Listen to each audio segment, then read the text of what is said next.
Ladies and gentlemen, please welcome our host of the evening, Gätjen.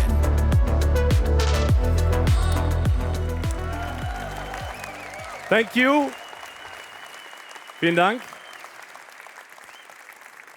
Wenn ich mich auf der Bühne sehe, reagiere ich genauso wie Sie. Good evening, dear Green Awards audience. Thank you so much for your warm welcome. It's a great pleasure to be back on stage hosting the Green Awards for the third time.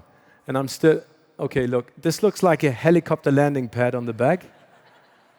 I just had a haircut, but it still looks good. Thank you so much. Ladies and gentlemen, I'm very honored to be back, and I just wanted to let you know that what you just saw is what this evening is all about, what we should all be thinking about. Mission to Net Zero. It stands for climate neutrality within the industry, an important goal, if not the most important goal that we should be thinking about nowadays and in the near future. At the Green Awards, we want to show you that it's not about what politicians say or do, it's what we can all do together. Because we are all in this together, we can all have an impact on how our future looks. We want to inspire you and show you what is possible. And we will introduce you to some really amazing people up on stage who are taking responsibility and are making a difference. That said, it's really important to remember that in this case, size does not matter. Everything can have an impact. Everything that you do to lead a greener life will have an impact on your friends and on your family and especially on our planet. And this is what will happen tonight. We have 4 categories in which we will honor outstanding achievements to make this world a better place. They are innovation, youngster, startup, and the Special Achievement Award. And before we get started with our award ceremony, please give a big round of applause to all our nominees who are present tonight. Thank you very much for being here, to having an impact on what we can do in the near future. And I would like to introduce you now to 2 very, very charming, attractive, sporty and intelligent human beings. Please welcome Green Awards founder Marco Vogt and Nico Rosberg, who co-founded the GREENTECH Festival with them. Welcome, Marco and Nico.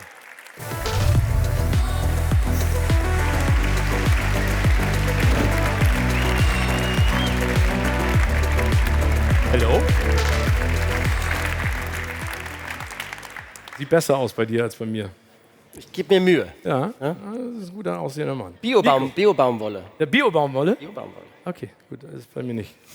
Polyester. Nico, back in 2018, you were awarded with the Green Award, and straight after that, you founded the GREENTECH Festival. How did that come about? Was it an inspiration to be up on stage getting an award? And what happened afterwards? How quickly came that idea to birth?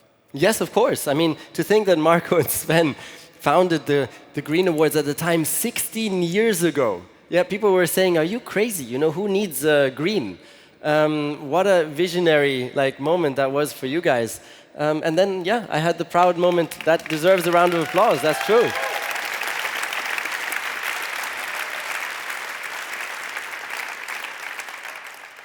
And here we are today, 16 years later, a little bit bigger than at the time. Yeah, and what a proud moment for me then. I had the honor of winning the prize 2018. That's how we got to know each other. And then we thought, hey, there is no event for sustainability in Europe, especially none that is focused on innovation and tech. Let's do it together. Let's make this big. And thanks to you, all of you, here we are today, and it's big. It is very big, and it's going to get bigger the next 2 days. So congratulations on the award, and especially founding the GREENTECH Festival. Marco, we've been talking to some audience members in the past couple of years, and they said they would really love to listen to something in German. Also switchen wir jetzt auf Deutsch, ins Deutsche. Und ich habe direkt die erste Frage an dich, Marco. Es ist ja ganz spannend, es geht ja heute Abend nicht nur um Awards, das heißt um Preise, sondern vor allen Dingen darum, dass Leute mitbekommen, was hier passiert, was wir machen müssen. Hast du das Gefühl, das geht in die richtige Richtung? Hast du das Gefühl, dass sozusagen das Feedback auch auf das, was ihr hier macht, groß genug ist, um wirklich etwas zu verändern? Also das ist richtig. Ich habe schon das Gefühl, dass sich sehr, sehr viel verändert hat in den letzten Jahren, in den letzten 16 Jahren insbesondere. Ich meine, wir fahren hier mit Elektroautos, wir kommen mit der Deutschen Bahn, ich habe eine Uhr aus Nespresso-Kapseln, wir haben Bio-Baumwolle-Anzüge. Es passiert sehr, sehr viel, wir kaufen vegan ein. Das war vor 16 Jahren alles fast undenkbar. Aber wir haben das heute, aber trotzdem, das muss einfach gesagt sein, geht es alles viel zu langsam. Wir sind viel zu langsam und genau deswegen kleben sich wahrscheinlich auch Menschen auf der Straße fest. Und wir müssen das nicht gut finden, ich auch nicht. Aber es ist eine junge Generation, die vielleicht auch Angst hat. Und das ernst zu nehmen, das gehört einfach dazu. Und deswegen haben wir sie auch mit eingeladen. Und ich finde, wir müssen hier eine Plattform haben, wo man Dialog hat, wo man sich austauscht, wo man miteinander redet und diskutiert. Und wir müssen letztendlich viel mehr Fahrt gewinnen. Just a quick translation of what you said. I think it's important to know that changes are happening, that we are heading in the right direction, but not as fast as we should. And you were talking about the younger generation. It's important to talk to each other, to find solutions together. And I think that's a very good point, Marco, weil ich habe nämlich ein sehr interessantes Interview mit einer der Klimaaktivistinnen, die sie auf die Straße kleben, gesehen. Und sie hat gesagt, und das finde ich total, und das ist genau dieser Mindset, den wir uns auch einbringen sollen. Sie hat gesagt, wir machen das ja nicht aus Spaß. Wir machen das ja nicht, weil wir es geil finden, uns an Autos zu kleben oder auf die Straße, aber es hört uns keiner zu. Wir haben keine andere Möglichkeit, uns Gehör zu verschaffen. Und ich glaube, das ist der wichtigste Punkt, dass wir gesellschaftlich es nicht verstehen, miteinander zu reden und dann eine gemeinsame Lösung zu finden, anstatt dass es immer zwei Lager gibt. Aber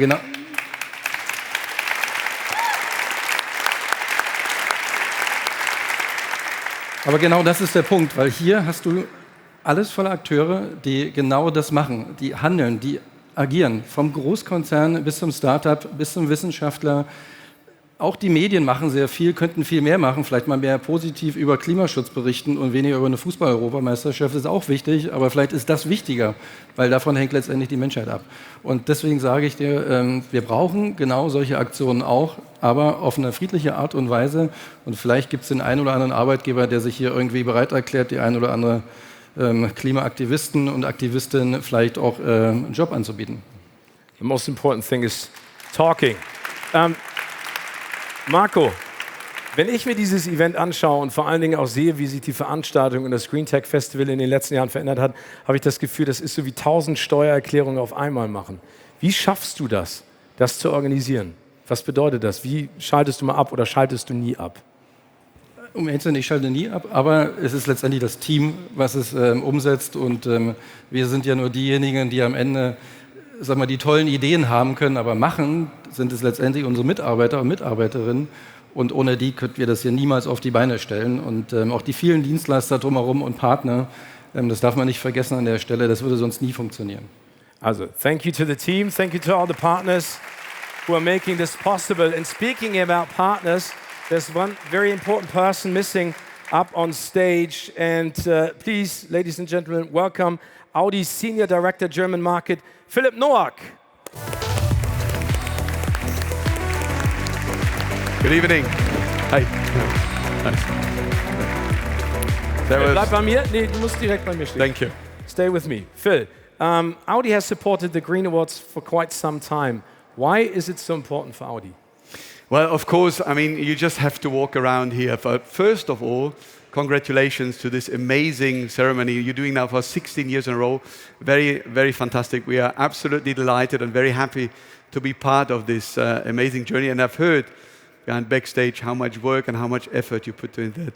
Very well done. Thank you very much also from my side.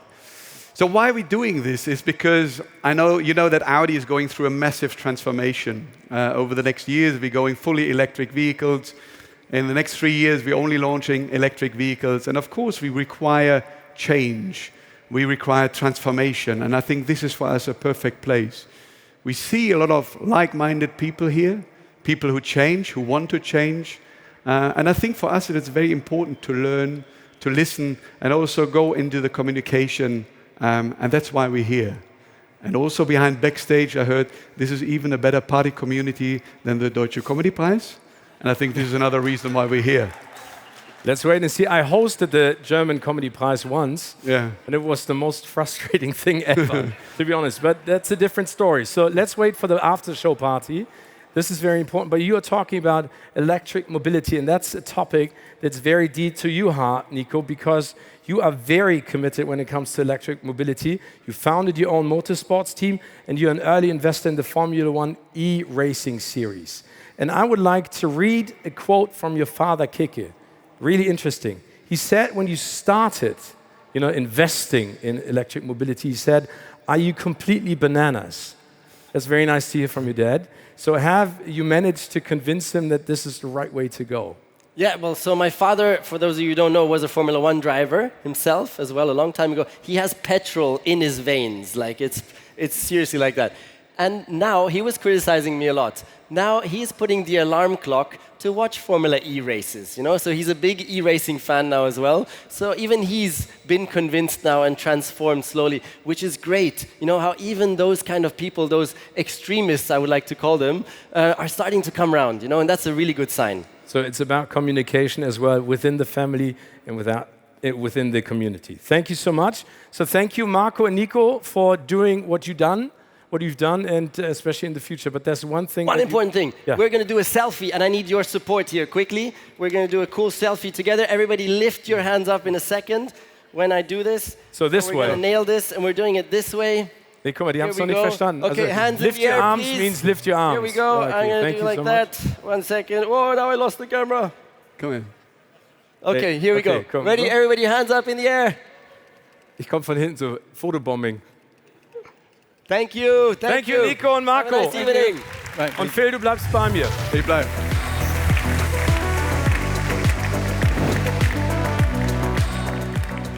Thank you, Nico and Marco. And now, ladies and gentlemen, we are starting with our award ceremony, and we will be handing out our first award in the category Innovation. Gut, Phil. Thank you. Stage is yours. Thank you very much. I'm very honored, very proud to present the category Innovation. And I think for Audi, it's always in our DNA, with Vorsprung durch Technik and feeling progress as we claim it now at the moment. I think it is very important for us also to go towards innovation also for Audi. Of course, I'm also very delighted to see sometimes our customers who experience and like our design, our cars, our way we innovate cars. But I think one thing is very, very important is also innovation is only half if you're not going towards sustainability, and use and reuse and recycle is one of the most important things also for us in the automotive industry, but also for innovation and for the future. And I think these nominees that I'm presenting now certainly highlight this sustainability and innovation. Now, let me start with the first nominee, which is the first is Brilliant Planet from the UK. Brilliant Planet is building a large microalgae farms in the desert and recreate the ideal conditions and microorganism to pull carbon out of the air at large scale. A unit area is established to sequester up to 30% times more CO2 than rainforests. A fantastic innovative solution to achieve the 1.5% target. The second nominee, Lite&Fog, based here in Berlin, have addressed the problems of ever-growing world population. They raised indoor and vertical farming technology to the new level of efficiency. They can achieve up to 400 times greater yields using only a fraction of land and water. Moreover, this method requires non-pesticides and eliminates the needs for extensive global supply chains. The third nominee covers another area. Millions of tons of textiles are wasted each year, and fast fashion keeps pushing to a total higher. Renewcell from Sweden is a textile-to-textile recycling company which makes fashion circular. Their magnificent technology breaks down used cotton and other cellulose-rich textile and transforms them into circular pulp, a new biodegradable raw material. 3 companies and ideas by the people we need on the road to net zero. Here are the nominees in the category Innovation.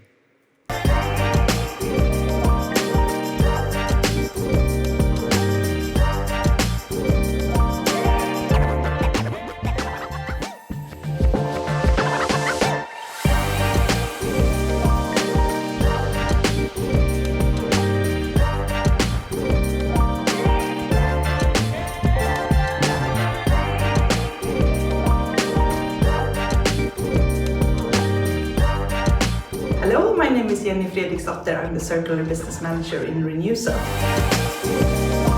Renewcell is a Swedish sustain tech company. We are working with textile recycling, so we recycle cellulose-rich textiles into pulp.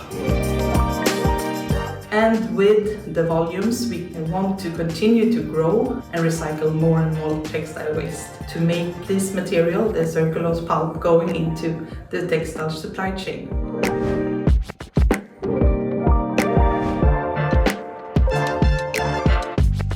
So I feel highly motivated to continue the work that we do in Renewcell, trying to make the fashion more circular and tackle the enormous amounts of textile waste existing today.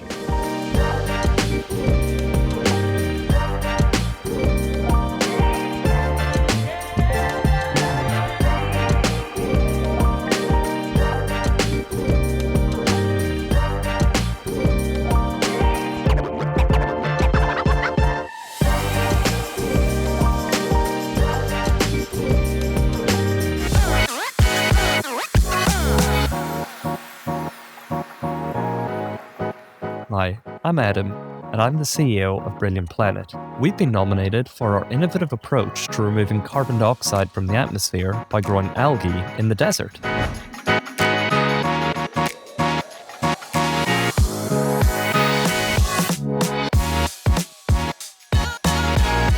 At Brilliant Planet, our biggest dream is that affordable, nature-based carbon removal can limit global warming to 1.5 degrees and eventually reverse the trend back to zero, all while creating sustainable jobs where they're needed the most and promoting biodiversity.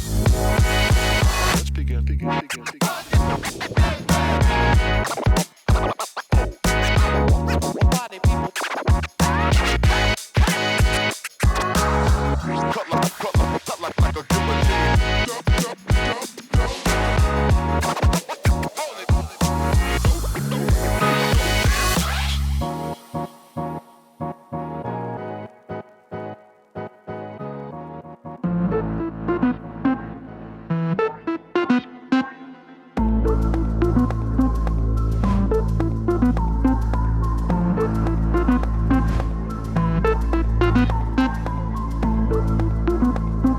Hello, my name is Martin Peter. I'm a co-founder and co-CEO of Lite&Fog. We build machines that use just a few drops of water and hopefully will feed the world. Let me show you how that happens. Can we really go on with little incremental steps? We think not, so that's why we're actually working on a completely new system. This is, by the way, called Audi and Titus. So fresh that I can actually eat it from here. The promise that would have, though, is that we can not only have something that works and solve our problems, we open up really exciting new and better opportunities.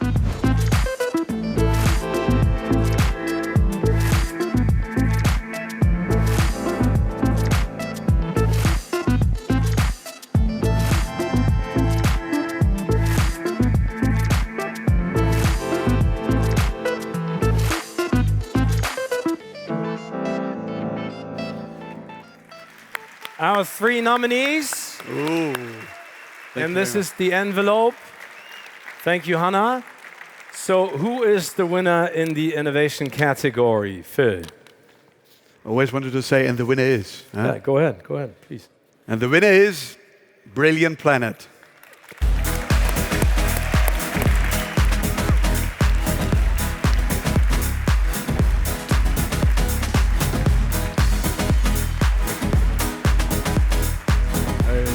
Congratulations. Congratulations. Thank you. Well done.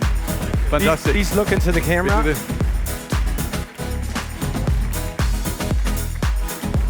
Thank you so much. Well done. This is your chance to shine on stage. Well, brilliant. Thank you very much. We're really humbled and encouraged to have received this prize. I think mainly thank you to our team who have worked so hard for so many years to progress this solution to where it is. And thank you all for being here and for supporting us and for showing to the judges for showing their confidence in this solution. We really appreciate it. Thank you. Just to add to this, it's a real encouragement to receive this award for the day-to-day work that we do. And I think it's also great that we are able to shine a light on the sector that we're in for permanent carbon removal tonight. And cheers also to the other amazing solutions that were portrayed before us. Thank you. Congratulations, Brilliant Planet, and thank you, Phil. I'll see you later. Good work. Please continue good work in the future.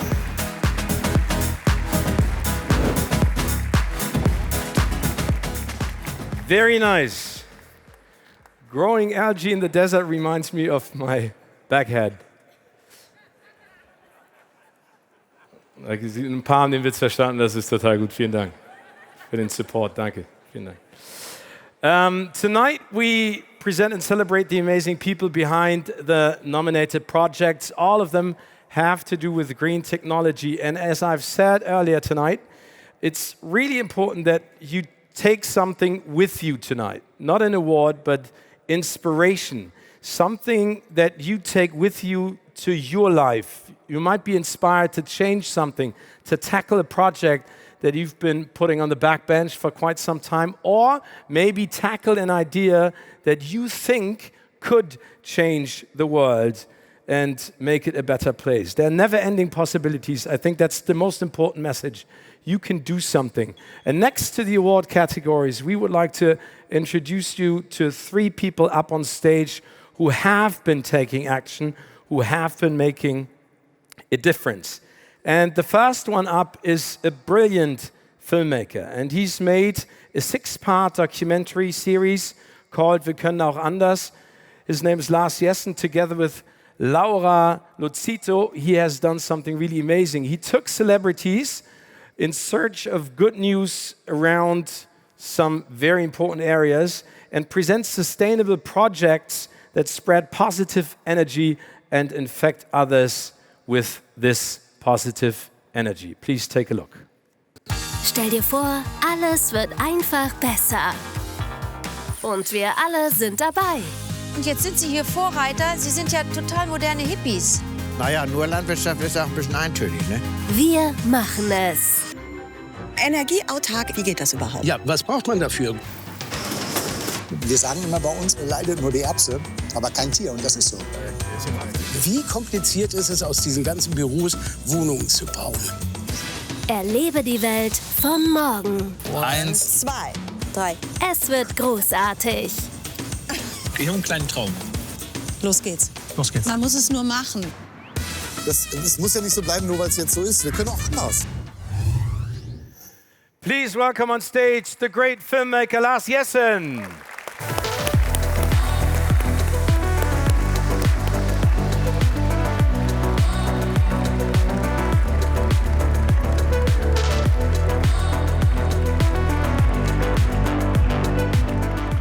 Schön, dich zu sehen. Ja. Lars, good to see you.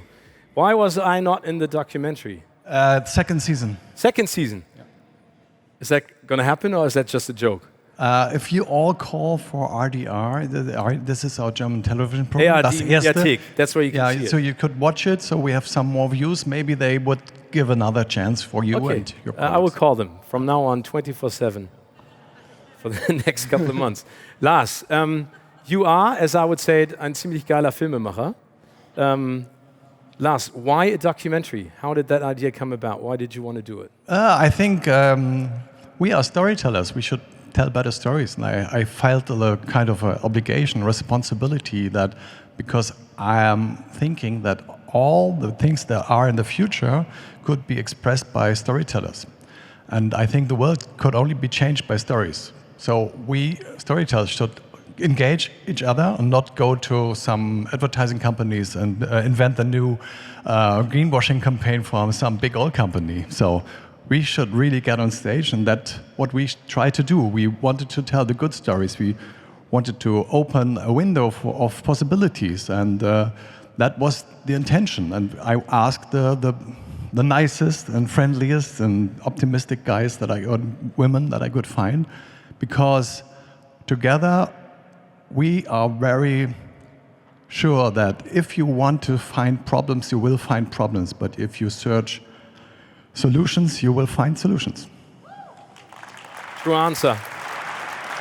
And it's so much nicer to see something positive than talk about the negative sides of our everyday life. How difficult, because you just said it, how difficult was it to convince someone like Anke Engelke, Bjarne Mädel, Feline Rogan to be a part of this documentary? They were a bit frightened because in the beginning, they thought they should be experts or presenter or hosts, and they said, oh, we don't know anything. We don't want to pretend that we know anything. And then I said, you don't have to know anything. You just go there and ask normal questions like everybody else would do. You should be just an ordinary guy or an ordinary woman. And then they gave themselves the name Eierköppe or eggheads. I would say they were curious eggheads. And that's the way they went on their journey to just ask questions, and that was it. Filmmaking is about, as you've been saying it, telling a story. Normally you make a movie about a fictionalized story. This is a very real story, reality-based. Does that make it more emotional for you as a filmmaker? Can you sort of disengage from what you're talking about? No, absolutely not. It's very frightening, the situation we are in. Look out the window. Really looks like a apocalypse for me. It's really this place. There were airplanes around here, so this is really a frightening situation. But I think to get out of it, we have to find a positive narrative. That's the only thing, the only way we can get out of it. And it's not about. We're only talking about climate rescue plans. I think we should not use the word climate rescue anymore. It's about rescuing humanity or self-secureness. That's the way we should tackle these things and not some optional altruistic stuff. So it's about us. The environment or the climate doesn't care. It doesn't care if it's 5 degrees or 6 degrees. It's about us. Thank you, Lars. And as you've been saying it, wir können auch anders. You can watch it in the ARD Mediathek. It's very important. It's a great series, and wait for season 2. It's going to be amazing. Lars, thank you so much. Vielen Dank. Schönen Abend dir. Thank you.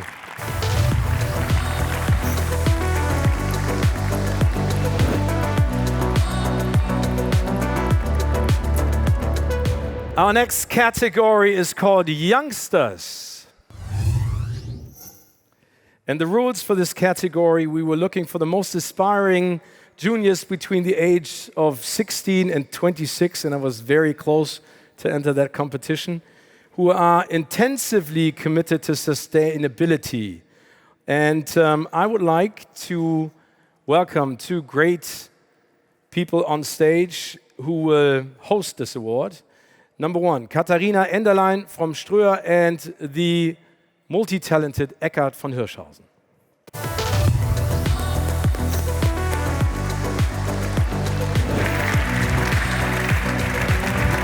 Hi. Steven. Catharina, I did some research, and I would like to talk about your career and especially your goal in life, because you have focused your entire career to sustainability-related topics. And now I think you are the head of Ströer Media Creation. Is that correct? That is correct, yeah. Oh, fantastic. So how can you make a difference in that position? Well, I think maybe this seems strange at the beginning, but besides all activities, I think there's media communication in our cities is one of the most important things to form our future. Why? Because it's about positive storytelling. So we have to focus on this, on different topics, to translate them and to find a language, especially in a positive way, to communicate different topics from our neighborhoods, but also from Europe and from the world. And especially the digital infrastructure is able to form new dialogues, also to do a lot of education, I believe, with sustainable topics and real-time communication. And that's, I think, totally new. And it's not only about advertising. Now it's about, I would say, a 360-degree communication infrastructure. So you should definitely talk to Lars about it. Positive energy, positive message. Yes. Eckart, du bist ein Hansdampf in allen Gassen. In a positive way.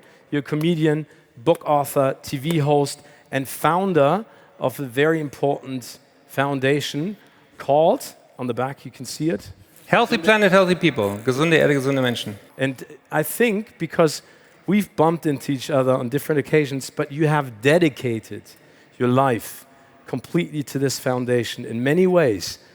Why and in what way has your life changed? Ich habe ja gerade von Marco gelernt, dass man hier im Publikum auch Deutsch spricht. Als ich angefragt wurde für die Youngster-Kategorie, war ich erstmal sehr geschmeichelt, bis klar wurde, ich soll für jemanden einspringen in der Laudatio. Aber as a medical doctor, I'm a non-smoking guy. Lost in translation. Ich würde gerne kurz auf Deutsch etwas Emotionales sagen, weil mich tatsächlich vor 5 Jahren die authentische Begegnung mit einer Frau transformiert hat. Und vielleicht ist heute Abend für einen von euch so ein Moment, wo eine einzige Begegnung, die echt gemeint ist, euer Leben verändert. Ich durfte Jane Goodall interviewen, die Schimpansenforscherin. Und sie stellte mir eine Frage.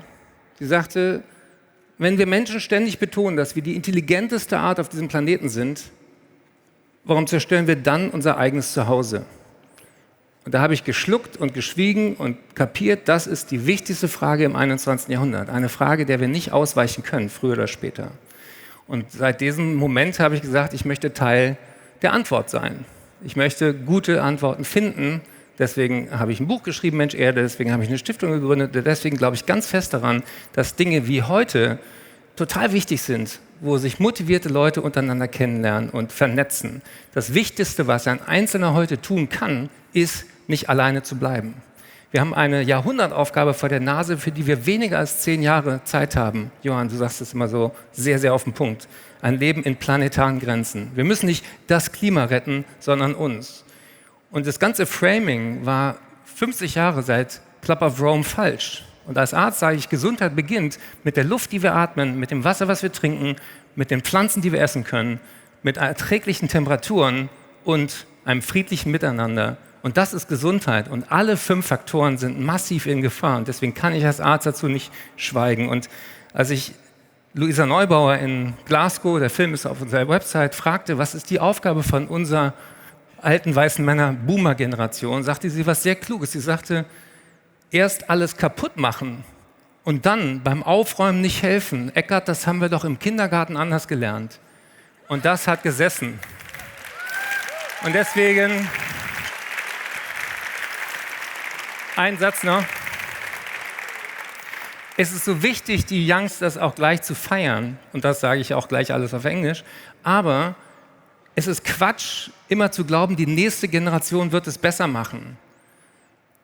Die Menschen, die heute Entscheidungen treffen über Geld, über Innovation, über politische Hebel, die sind zwischen 30 und 60, die sind nicht unter 30. Und deswegen ist es wichtig, der nächsten Generation zuzuhören. Als Fridays for Future angegriffen wurden von Politikern, und ich gender nicht, aber es waren nur Männer, hieß es, die haben keine Ahnung, die sollen Politik den Profis überlassen. Da haben wir 28.000 Wissenschaftlerinnen und Wissenschaftler unterschrieben bei Scientists for Future.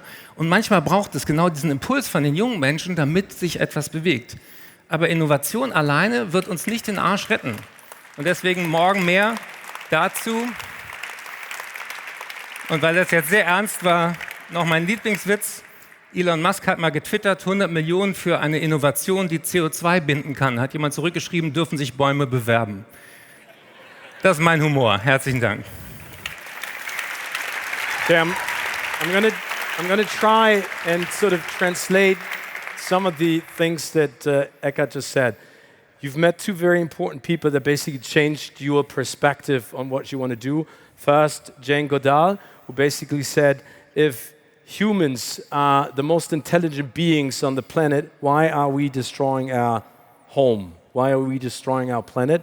And that basically triggered your interest to do what you're doing now. And the second one was a meeting with climate activist Luisa Neubauer, who basically said, as you asked her, what can my generation do, old white men? And she said, if you are destroying something and not helping to clean it up, that's something that we learned in kindergarten, and it's basically wrong. So very inspirational. Thank you so much for saying what you did. And now, Catharina and Eckart, it's your turn to present our nominated projects in this category. Ich würde auch gerne noch einmal auf Deutsch sagen, sehr inspirierend, und ich bin auch sehr froh, heute neben dir zu stehen, Eckart, in all den Aktivitäten, die wir da zusammen auch mit Fridays for Future und so zu Beginn auf die Beine gestellt haben. Ich glaube, ganz wichtiger Moment hier tatsächlich heute zusammen zu stehen. Es erinnert mich auch sehr an die Anfänge, ehrlich gesagt, und diese Verbindungen jetzt herzustellen, ist ganz wunderbar. Dankeschön. Es ist schwer, die Welt ehrenamtlich zu retten, solange andere sie hauptberuflich zerstören. Deswegen brauchen wir auch mehr Profis und mehr Promis. Herzlichen Dank für die Einladung. So, I'm switching to English. Fantastic, thank you. Yes, again, I'm very happy to be here and to speak, especially to the youngster category, because for me it's very important to listen to the next generation. That's what I'm doing all the time over the last years, and to their needs, to their beliefs, and also to their future vision. And tonight we are awarding youngsters which call themselves climate activists, but at the same time they are also consumers. So I think this is the first generation who faces totally new challenges, because there are a lot of questions. Is this sustainable? Is this a lifestyle? Can we combine both? How does it work? So what products or services can I use without feeling guilty?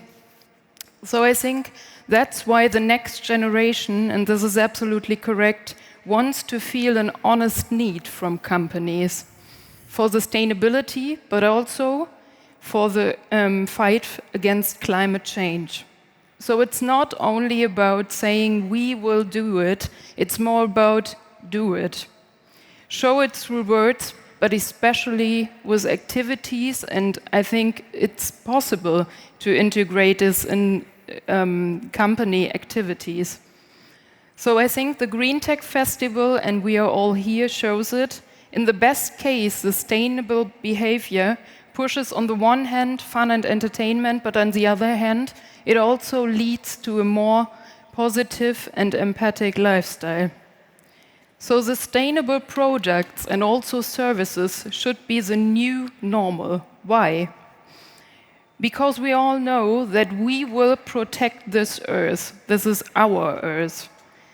If we all agree to use resources in a more regardful and also responsible way. So to use the opening words again, we all have to be in on it. We have to find new languages between young activists, academics, people from businesses, and also with public authorities. Therefore, we definitely need more communication with each other, especially in our living places and also in neutral places where we can meet as humans, developing and implementing good solutions. I am totally convinced there are so many solutions that will become good and positive when we meet and define each other on the common ground. When we build bridges together. So I think this award and also the GREENTECH Festival of today builds those bridges. where new connections take place. And I would like to take this here as an opportunity. Approach each other, talk and listen to each other, especially to different sides. So let's shape our future, beautiful, sustainable, and together. So young people, as Eckart said, like Fridays for Future, a very important part to do so. And they have a great strength. They will mobilize like-minded people in a very short time. If we combine this dynamic feeling with our experiences and competences from different business models, I think that should be our goal. So let's give the next generation a very strong voice and also more visibility. This is a moment to act. This is a moment for more connection. Thank you.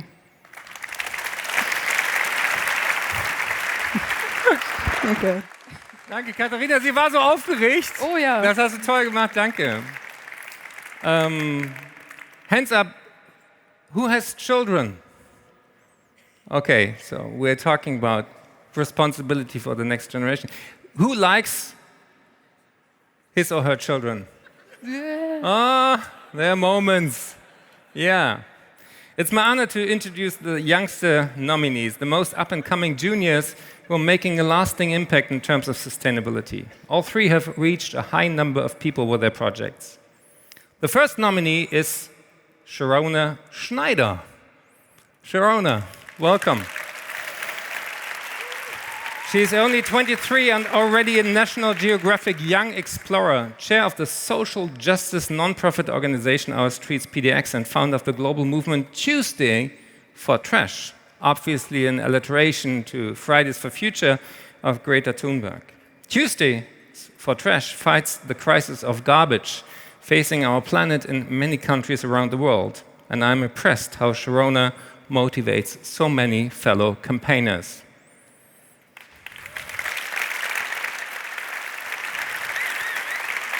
The second nominee is Angela Busheska. Angela, where are you? Welcome to Berlin. She is a 21-year-old electrical engineering and computer science student and a climate activist.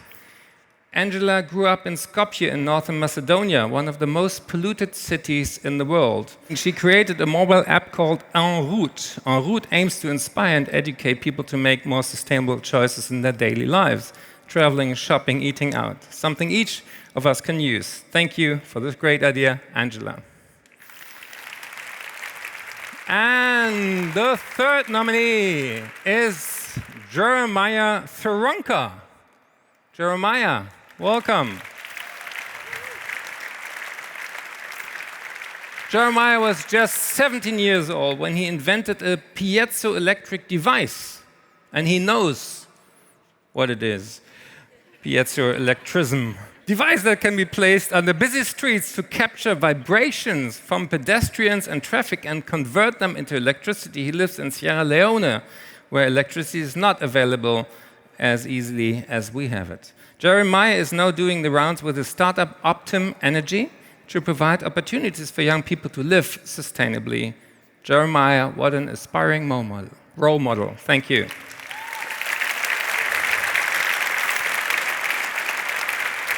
And all three nominees show us there are many ways to confront problems and make change possible with technical solutions and a positive attitude that motivate people. But let's listen to them. Here are the nominees in the youngster category.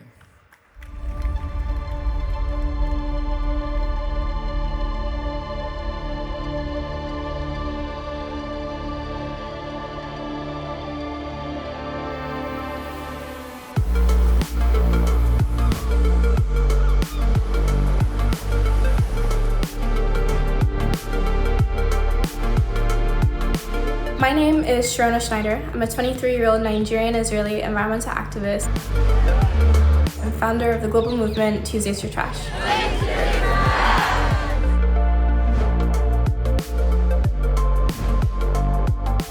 Not only is trash expensive, it's dangerous, it contributes to greenhouse gases, and it's overall something that we don't want to continue to affect frontline communities that already have so many issues that they're going through and dealing with because of the climate crisis.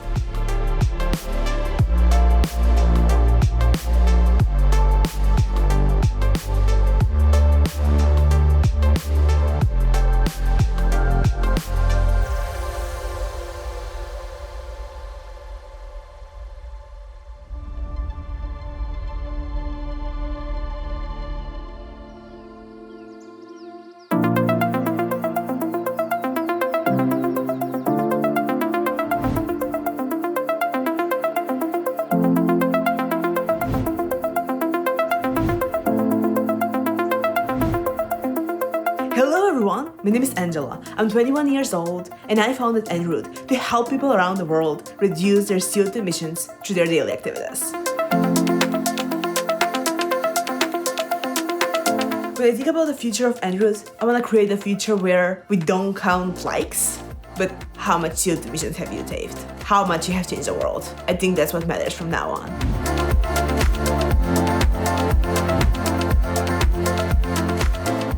Take a look within your community and see where the smallest problems are. Just go talk with your neighbor and help him. One person help, one person change lives is how we can make an impact.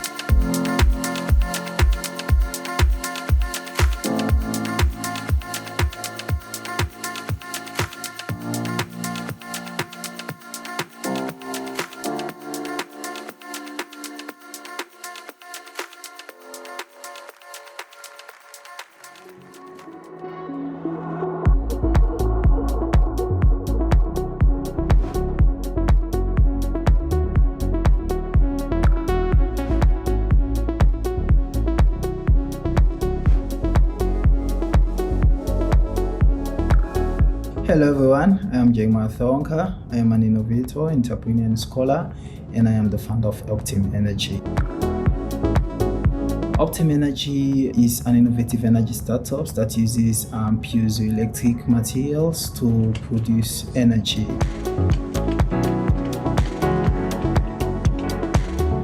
Everybody wants to live, and when I mean the life, I mean a life that is energy secure, wherein they can access energy, not only for the short term, but then also for the long terms.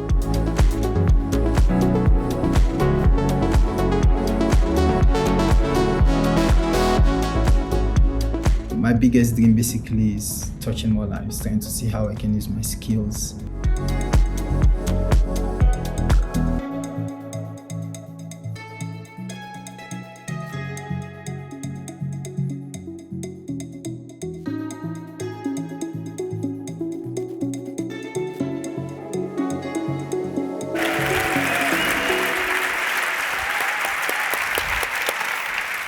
The envelope, Hannah, thank you.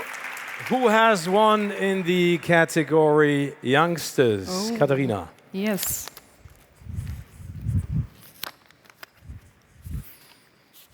And the winner is Jeremiah. Jeremiah Saronka.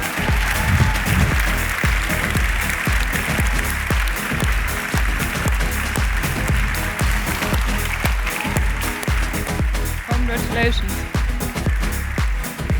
Great job. The award. Congratulations, Jeremiah. This is yours. Wo ist unser Fotograf? Kanada. Jeremiah, congratulations. Over here. First of all, congratulations to the other nominees, and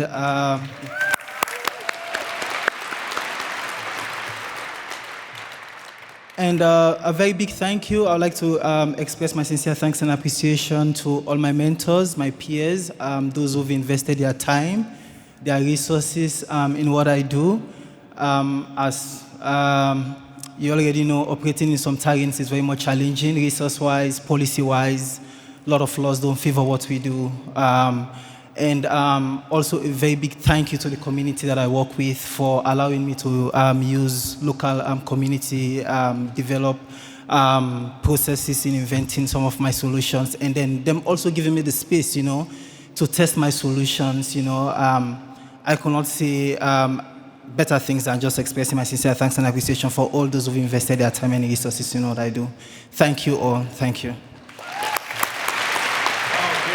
Okay, now, wait, Jeremiah, stay here. The photographer is back. He's going to take a couple of pictures. Sie können gerne weiter applaudieren. Vielen herzlichen Dank. Thank you, Catharina. Thank you, Eckart. Congratulations, Jeremiah. Wow. Impressive. Okay, ladies and gentlemen, in just a few moments, we will set up some musical equipment up on stage because we have a very special appearance by Robert Habeck and his band. No, I'm just kidding. Robert Habeck is here. Welcome, Vice Chancellor, but he's going to talk to us in a few minutes.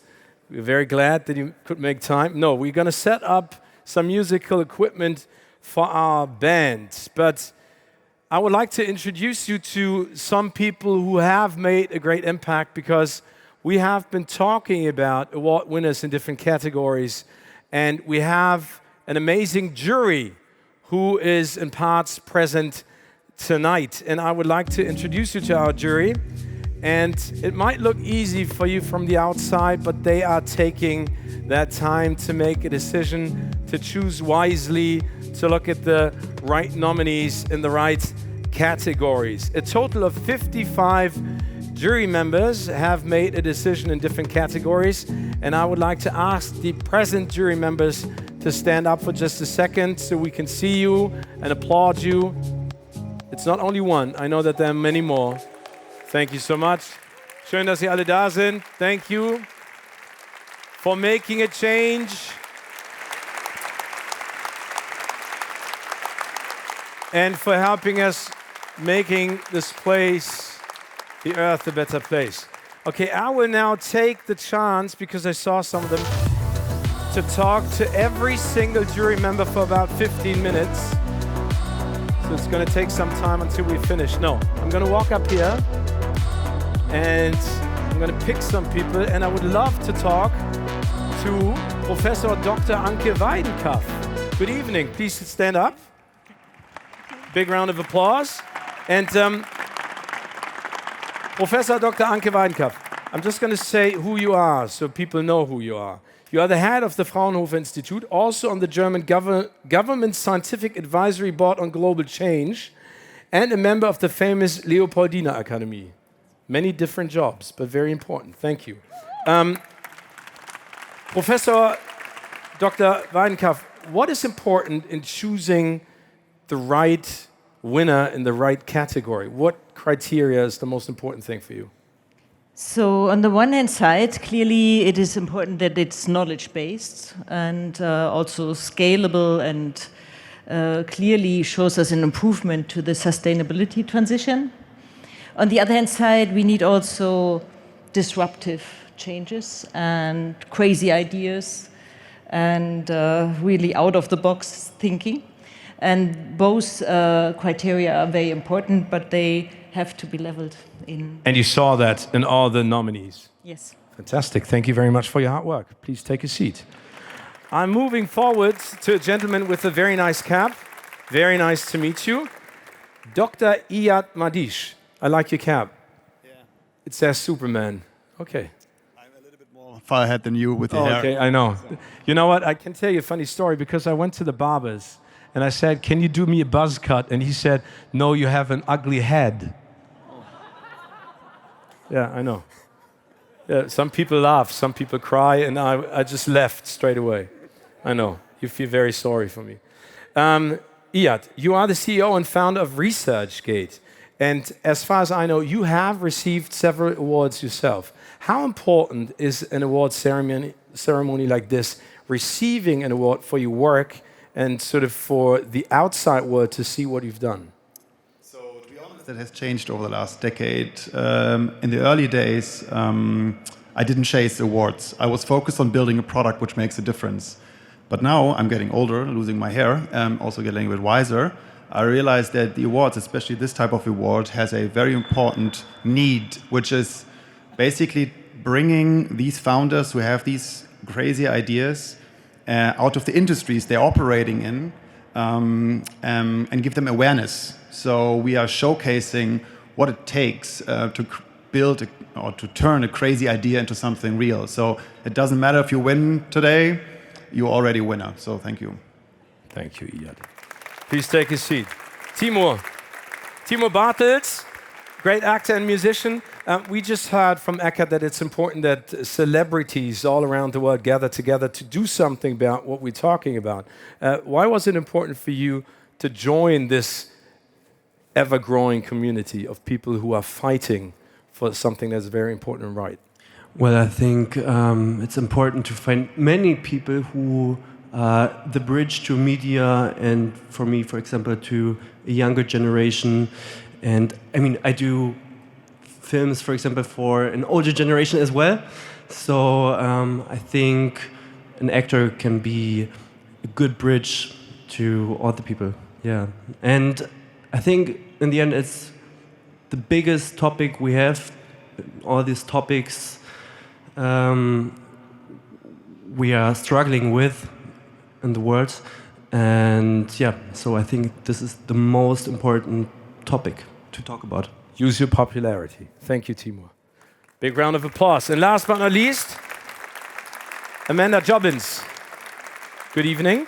Stephen, very nice to meet you. Amanda, you are from Vodafone, and Vodafone is a very important partner to the GreenTech Festival and the Green Awards, and you are a cosmopolitan, so you see many different award shows, many different occasions all around the world. What makes this occasion tonight, the Green Awards and maybe the GreenTech Festival, something special when you look at all the other award shows all around the world?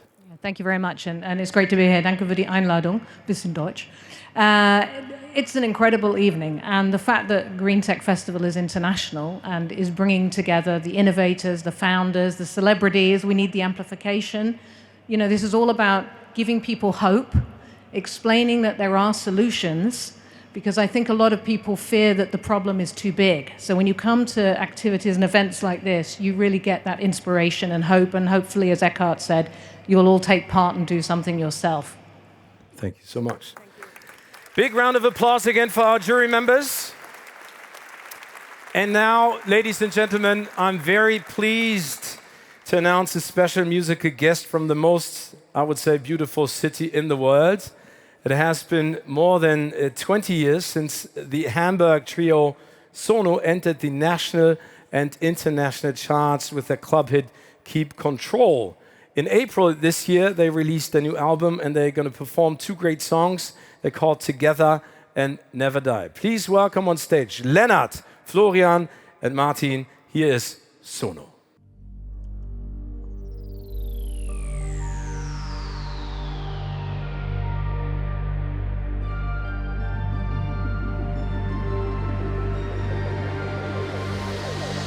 Sometimes we need just a little bit more know-how. Sometimes we need just a little bit of help. When the bubbles burst and the fire will go out,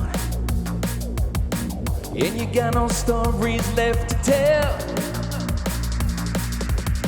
You can't do this all by yourself. Let me be in your team. I will be in your team. You can't do this all by yourself. It will be better when we're together. Together. Together.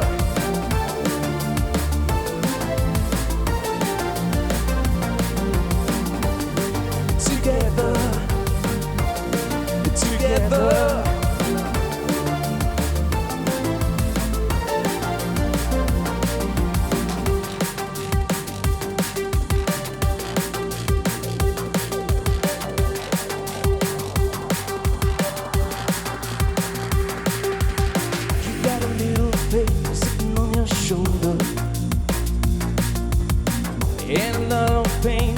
In your mind,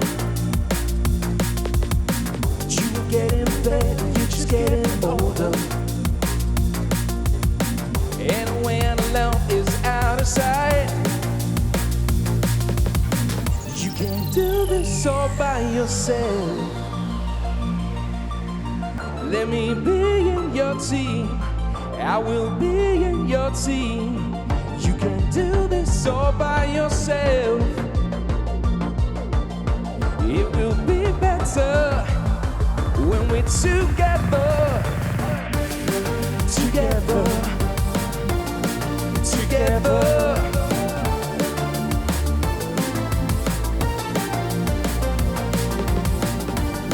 Together. Together.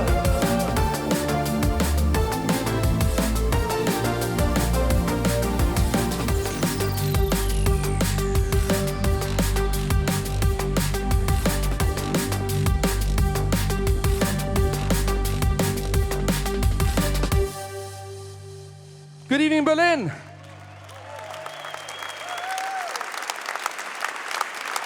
So we're from the Department for Fun and Entertainment to ease this whole thing a little bit. Should we do another song? Let's go.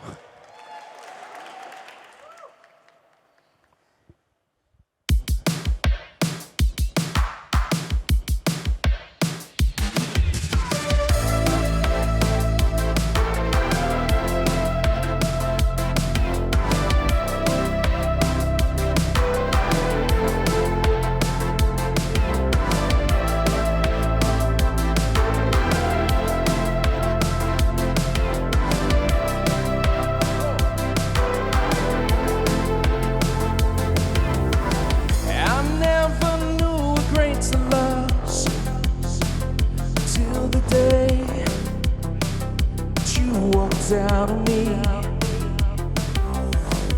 and every night I turn and toss and see your face, and it keeps haunting me. My heart is dark and hollow. Don't think that I can swallow the pain that's building up inside. Don't want to force no drama, but underneath my armor, there's something I can't seem to hide. My love for you will never die, never die, never die. My love for you will never die, never die. Never die. Two hearts together.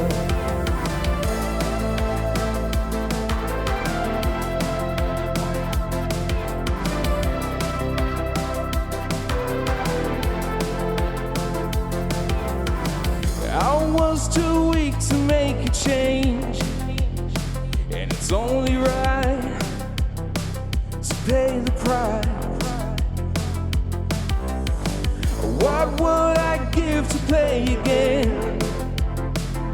Make it right with you in my life. My heart's dark and hollow. Don't think that I can swallow the pain that's building up inside. Don't want to force no drama, but underneath my armor, there's something I can't seem to hide. My love for you will never die, never die, never die. My love for you will never die, never die, never die.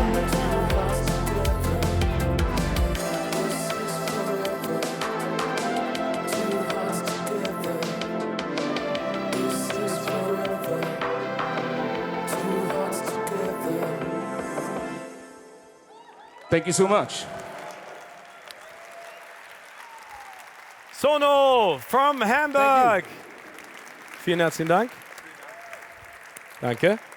Danke euch. So, ich zeige nochmal, because they have, as I said, just released their new album, and it's down here. This is what it's called. This is what it looks like.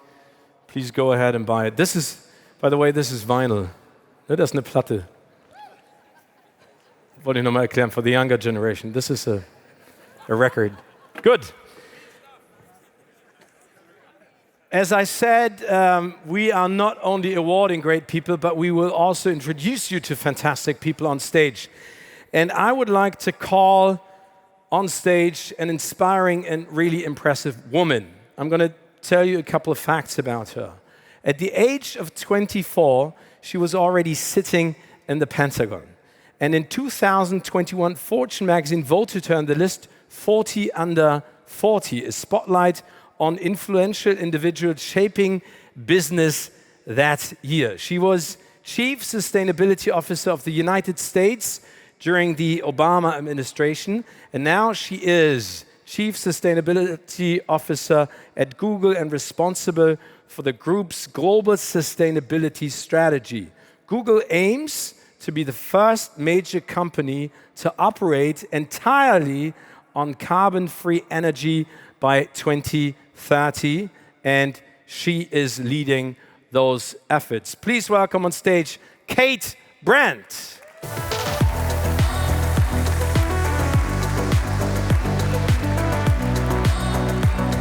Good to see you. This is yours. Kate, thank you. Please join me, center stage. We have a very nice picture of you, and I'm going to tell you what we can see, dear audience. When Barack Obama signed an executive order with the sustainability strategy in 2015, you stood right behind him with a huge smile on your face. Look, an impressive moment. Yeah. Tell us about that moment. What did you feel like, and how important was that for you and the future of what you do? Yeah, no, this was a good day. It was fun that you dug up this photo. So when I was the Federal Chief Sustainability Officer, I had the opportunity, my team and I, to work across the entire US federal government, which is the single largest user of energy in the world, by the way, on a 10-year federal sustainability strategy for reducing emissions, using clean energy, and many other things. And we wrapped up the work. It was all ready for the president to sign. And Brian Deese, who's in this photo, who was the president's climate advisor at the time, he texted me and he was like, all right, POTUS is getting ready to sign. Come on over to the Oval Office. You can stand in the door and just watch him sign it. It's going to be just a quiet thing. It's like, great. Ran over to the Oval Office, get in the door, and just as I get there, he said, you know what, the president thinks this is so important, he wants to call more attention to it. They bring in the entire White House press pool, drag me in there. I'm totally surprised, as you can see in the photo, and completely thrilled. And so it was a really good day and a really good moment for driving climate action forward. Kate, that was a very important moment in history. Just on a quick note, how frustrating was it afterwards, after the Obama era, to see what was happening in the White House, and especially with the decisions that some people, I'm not going to, it's like Voldemort, I'm not going to use his name, made? Well, I will say there was still a federal chief sustainability officer during that time, so the work didn't completely go away. But also, I felt really lucky to be at Google during that time, and that was a moment where we saw so much action coming from the corporate sector because we weren't getting it from our policymakers at that time. So I felt lucky to be in a place where I could keep doing the work. Good. So basically, I mean, this is what it's all about tonight. I mean, we're talking about political decisions and politicians and their decision-making. But what are you exactly doing in your position and as a person, as a human being, to lead, as a good example in the right direction? Yes. So in the 8 years now that I've been with Google as our Chief Sustainability Officer, what I've seen is the need for climate solutions has grown even more urgent, as we all know. And at Google, we see a really unique opportunity and responsibility to do two things: to make information about climate more available and to drive innovation forward. So a couple examples I'll share with you about things I'm really happy that we're working on. One is through one of our biggest products, Google Maps, which hopefully some of you even maybe used to get here tonight. You may have noticed that maybe a year or so ago, a little green leaf showed up in Google Maps. That's something that we call eco-friendly routing. And so that means we're showing you the most fuel-efficient route if it isn't already the fastest one. And this is having a really big impact collectively. This has taken the equivalent of 250,000 cars off the road just since this product was introduced. So we're seeing the power of every decision counts, that individuals can really make a big difference. Also, we're seeing really big opportunities with AI, a lot of discussion of AI right now, especially to deal with the impacts of climate we're already facing. One is flooding. We know 250 million people around the world are impacted by floods every year. And so we're using AI to do earlier predictions of flooding 7 days in advance, now for 80 countries around the world, including here in Germany. So just a couple examples of how I really see a big opportunity for our technology to help. Kate, thank you so much for being here and letting us be a part of what you are planning with Google. All the best of luck and have a wonderful evening. Thank you so much, Kate. Big round of applause, please, for Kate.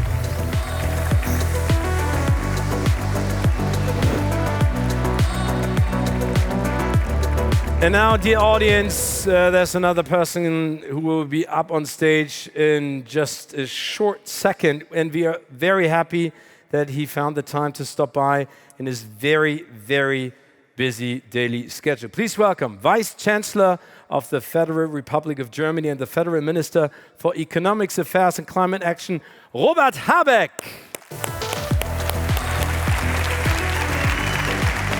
Hi. Herr Habeck, schönen guten Abend. Herr Habeck, ich stehe ja nicht jeden Abend neben Ihnen. So you're switching to German? No, we can do it in English. Because politicians Mr. don't Habeck, speak English. Or? I'm not standing right next to you every evening. Well, it's the same with me. Yeah, exactly. I know. Yeah. Herr Habeck, so for us, it was a successful evening. Yeah. Well. I have a personal question because I'm a huge fan of what you do and your work. And you are the one. I'm the only one. Okay, thanks. And this is a successful evening for me. Yeah, exactly. It's perfect. This is the way it should be. No, but what I'm amazed at, and this is what we've been talking about the whole evening, is the impact on your everyday life. Because every day I read something, see something on the news that is not very nice about your decisions and what you say. How do you stay focused, and how do you keep up a good spirit and a good mood?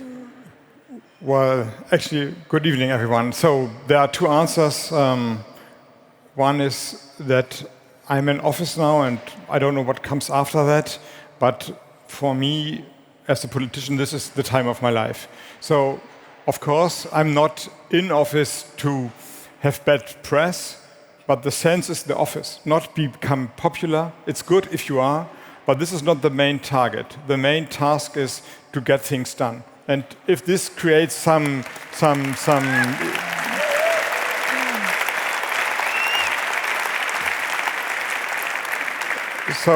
that's the first answer in a way, my motivation. And so the motivation is the job. And of course, it's a privilege. I mean, it's not a job you can learn. You are voted, and then you have a limited time given. Nobody knows how long, but it's a limited time, and you have to make the best out of it. And the second one may be a little bit more problematic, of course, if the noise is too loud, if everyone is screaming around you, not the noise or the screams are the problem, but you don't hear the silent voices under the screen. And that is a problem, a political problem, because you're so absorbed by hearing what someone is saying, shouting in the media, if you understand the picture, that you don't really get a sense, or you sometimes lose the sense of the relevant questions. So if normal people are complaining about this or that, and you're only looking at the big headlines, and you're only looking to the media, then you miss something. And stay focused. I'm focused on my job, but I have to admit that all the distraction around us disfocused you, and that should not happen. So there's a danger, but not as you might think that I'm unmotivated or afraid of doing the things I'm doing, but that I miss something in society, relevant debate in society. So staying focused is something you have to work for. Keep on doing what you do. I think you do an amazing job. And Robert, one last thing, Herr Habeck, Mr. Habeck, talking about all this, all the noises that are coming in, all the traveling that you have to do, all the speeches that you're holding. How do you recharge your batteries? What does Robert Habeck do in his downtime? Well, Nico backstage just asked me the same question, and I said I used to run. But actually, I don't have enough creative time, if you say so. Of course, there are moments where you can do just nonsense. I don't know, watch Netflix movies or go run. Yeah, ProSieben. Sorry. Nobody's watching television anymore. You haven't heard about it? No, I haven't heard about it. That's linear television. Well, it's nice to meet someone old school here on the stage. Old school, but young at heart. Yeah, well, absolutely. Thank you. So, but actually, yeah. So, but yeah, well, in a way, you think always this year is, I don't know, challenging, and next year will become easier, maybe eased, and next year is as challenging as the one before. But so why shall I complain? I mean, how many people can sit on this stage? How many people are voted into office in this moment of time, and given the responsibility to get things done? So watching Netflix movies is not my biggest aim now in this time. So I do what I can, and this is, I don't know, spirit in itself. Fantastic. Robert Habeck. Right. Your time to rise and shine on stage. Thank you very much. Keynote by Robert Habeck. So, so good evening, everyone. Cool music, entrepreneurs en masse, nice moderators, and now a politician. Welcome to the boring part of the evening. I'm actually have a slight idea why I'm here and what is expected of me, but I really don't know actually what you wish to hear or what I should say. Maybe I start with my job. We just talked about it. For the ones from Germany, I guess you know what I'm doing. For the ones coming from abroad, I'm, as told before, Minister of Economic Affairs and Climate Action. And that is something new, and this is maybe the reason why I'm here on the stage. Bringing climate action and business, economic affairs together is something new. And it's something new in society. Maybe not you as startup entrepreneurs, as founders, as celebrities. Maybe for you it's normal, but in the political world, climate action, business, growth, climate action and economic affairs, growth and jobs and welfare, and reducing CO2 emissions was, and maybe sometimes still is, in opposition. So bringing both together is a political idea. And the idea is that there is no growth worth talking of that is destroying our climate, our planet. On the other hand,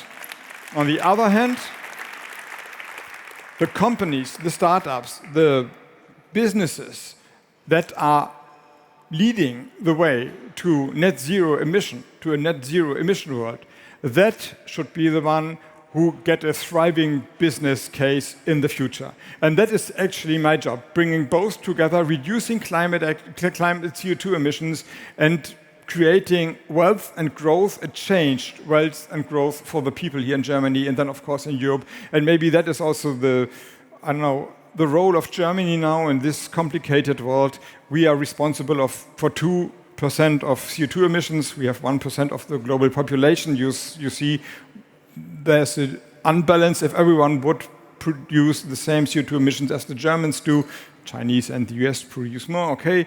But you see, then we had an even bigger problem. But if a rich economy, a rich country like Germany, and a stable democracy like Germany and the other European members are not achieving the climate goals, how shall we expect other economies, other countries to do something, to do the same? So how should we get the 89% to really get into climate action if we are not active enough? So this is the role I'm feeling, and I think the job we have to done. So let me start with climate action. When I became minister, when I went into office, it's only, I don't know, I have to count, maybe 15 or 16 months ago. It feels like, there's a German saying that a dog's life is 7 times the life of a man. So this is like it feels like 7 years or 7.5 years actually. So I'm living a dog life in a way. So, but when I became minister and went into office, the German gap to the climate goals we gave ourselves. We have a German law where it's defined how we reduce CO2 emissions. And the gap to the goal, to the law, was 1,100 million tons CO2 accumulated over the next 7 years to 2030. So 1,100 million tons was the gap. Now, after 15 months, we reduced the gap down to 200 million tons in 7 years' time. Of course, this is not zero. We haven't reached the aim of net zero. Still 200 million tons over 7 years, so you can divide it through 7, then you see it's 30 million tons a year.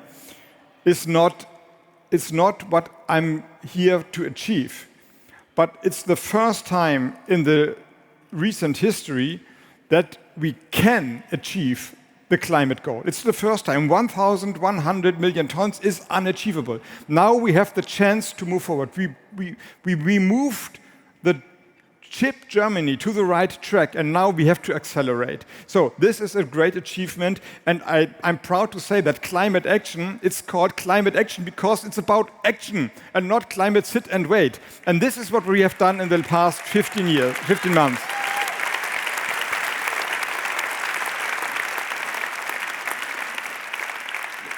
The economic affairs side means that we have to overcome a weakness in investments in all kinds of companies. And you can explain it from the economic side, of course. We have high inflation, the interest rates are going high.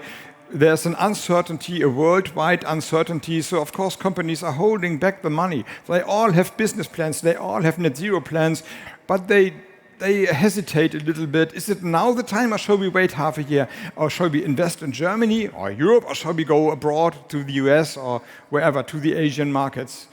And we have to overcome this hesitation because, as I said before, climate action means it's now. And if we wait 2 or 3 years, then we miss all opportunities. As an economy, we miss all opportunities because we are really in a competition. Europe is in a competition with the other great economic areas, US, also the Asian market. And apart from the climate action I have to care for, of course I have to look and work for a thriving economy in Germany and in Europe. So I have to overcome this investment weakness, and this means also I have to overcome the innovation weakness because investments normally creates innovation. And it's all about innovation. And bringing both together, you see why I'm here and why I'm trying to hold this little speech. We have a chance to reduce our CO2 emissions by half by 2030, as explained before. But then there's another decade, and then we have to go down to net zero. And in a way, we are still harvesting the low-hanging fruits. And then we need technology, and then we need new ideas, and then we need companies that bring climate action and sustainability and business models together. And I have the feeling that this event, that this conference, that this evening is exactly made for this. That you create networks, that you exchange ideas, that maybe I convince you that this is a wonderful place to do business here and bring CO2 emissions down. And by creating this sphere, you are, and this is the third thing I want to tell you, or I brought with me, you are creating success stories. And this is maybe the biggest political question, the biggest one of our time. How can we convince a society that the theoretical knowledge that we have to change our economy, our lives, our industries, and the concrete action are not falling apart? Well, we all know that we have these, I don't know, how shall I call it, maybe political disbalance in us. I know, if I'm asking this audience, do you want that clothes, I don't know, socks and underwear and whatever you wear now, should not be sold in Europe, Germany, maybe worldwide, if they are produced by slavery or child work? I guess all of you, and this costs maybe then 5% more than the normal superstore clothes offer, whatever. So if I ask you, do you agree? I guess most of you will agree, maybe 100%. But if I ask you, do you know who has produced, under which circumstances, your socks or maybe your underwear, if you have some? I think you haven't looked into that. So, you know, in daily business, you are not following your moral ideas, you are basically you're willing to underwrite and underline. And this is, of course, a political problem because we are not there where we want to be. And then the normal political answer is everyone has to trigger attention, to tell you stories that you have all these theoretical awareness always in your mind and in your heart. And the easiest way to trigger attention is negative telling, negative stories, horrible pictures. We all have to die. The climate catastrophe will come. It's going to be bad and worse and worse and worse and worse. And then you see all the relevant pictures of floods and droughts and people starving and lack of water and maybe also wars that are about climate change, fighting for rural areas that are still capable to grow vegetables on, then you know what I mean. And you have reason enough to have all these pictures in mind. But the problem is the negative story triggers attention, but it's soon be lost because the next negative story comes. And then we are disrupted in a way. We lose attention, we lose focus. How can we overcome this political disbalance we have in us? And I think the only answer is to tell positive stories, not to be locked in a negative situation, because this is not sustainable then, because the next negative story will draw our attention away. But if we convince ourselves that we can be proud being members of this time, making a difference in this time, creating a worldwide community that stick together, a worldwide ecological patriotism in a way, change the world and be part of it and be proud to be part of it. That is maybe the spirit we need in this time. And now I'm sitting here half an hour listening to your speeches. It was about ideas, it was about hopes, it was about change, it was about investment, it was about we. So the mood in this room, the spirit in the room, the spirit on this stage and maybe in your companies is about doing something, getting something done with a heart of belief that we can succeed. Thank you very much for arranging this conference. Thank you very much for being here. Let's work together. Thank you. Thank you very much, Robert Habeck.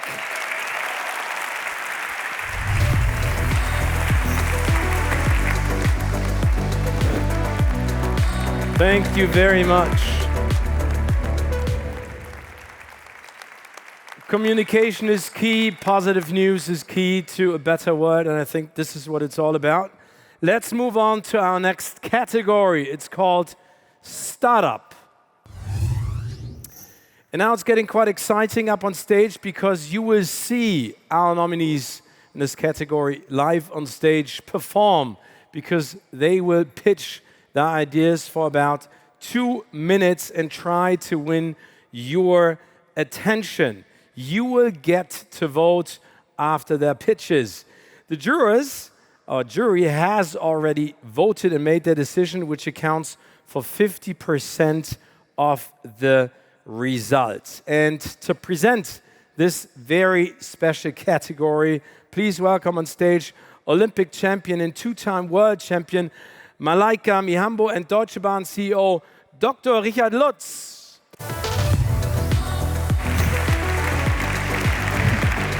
Hi. Hallo. See you again.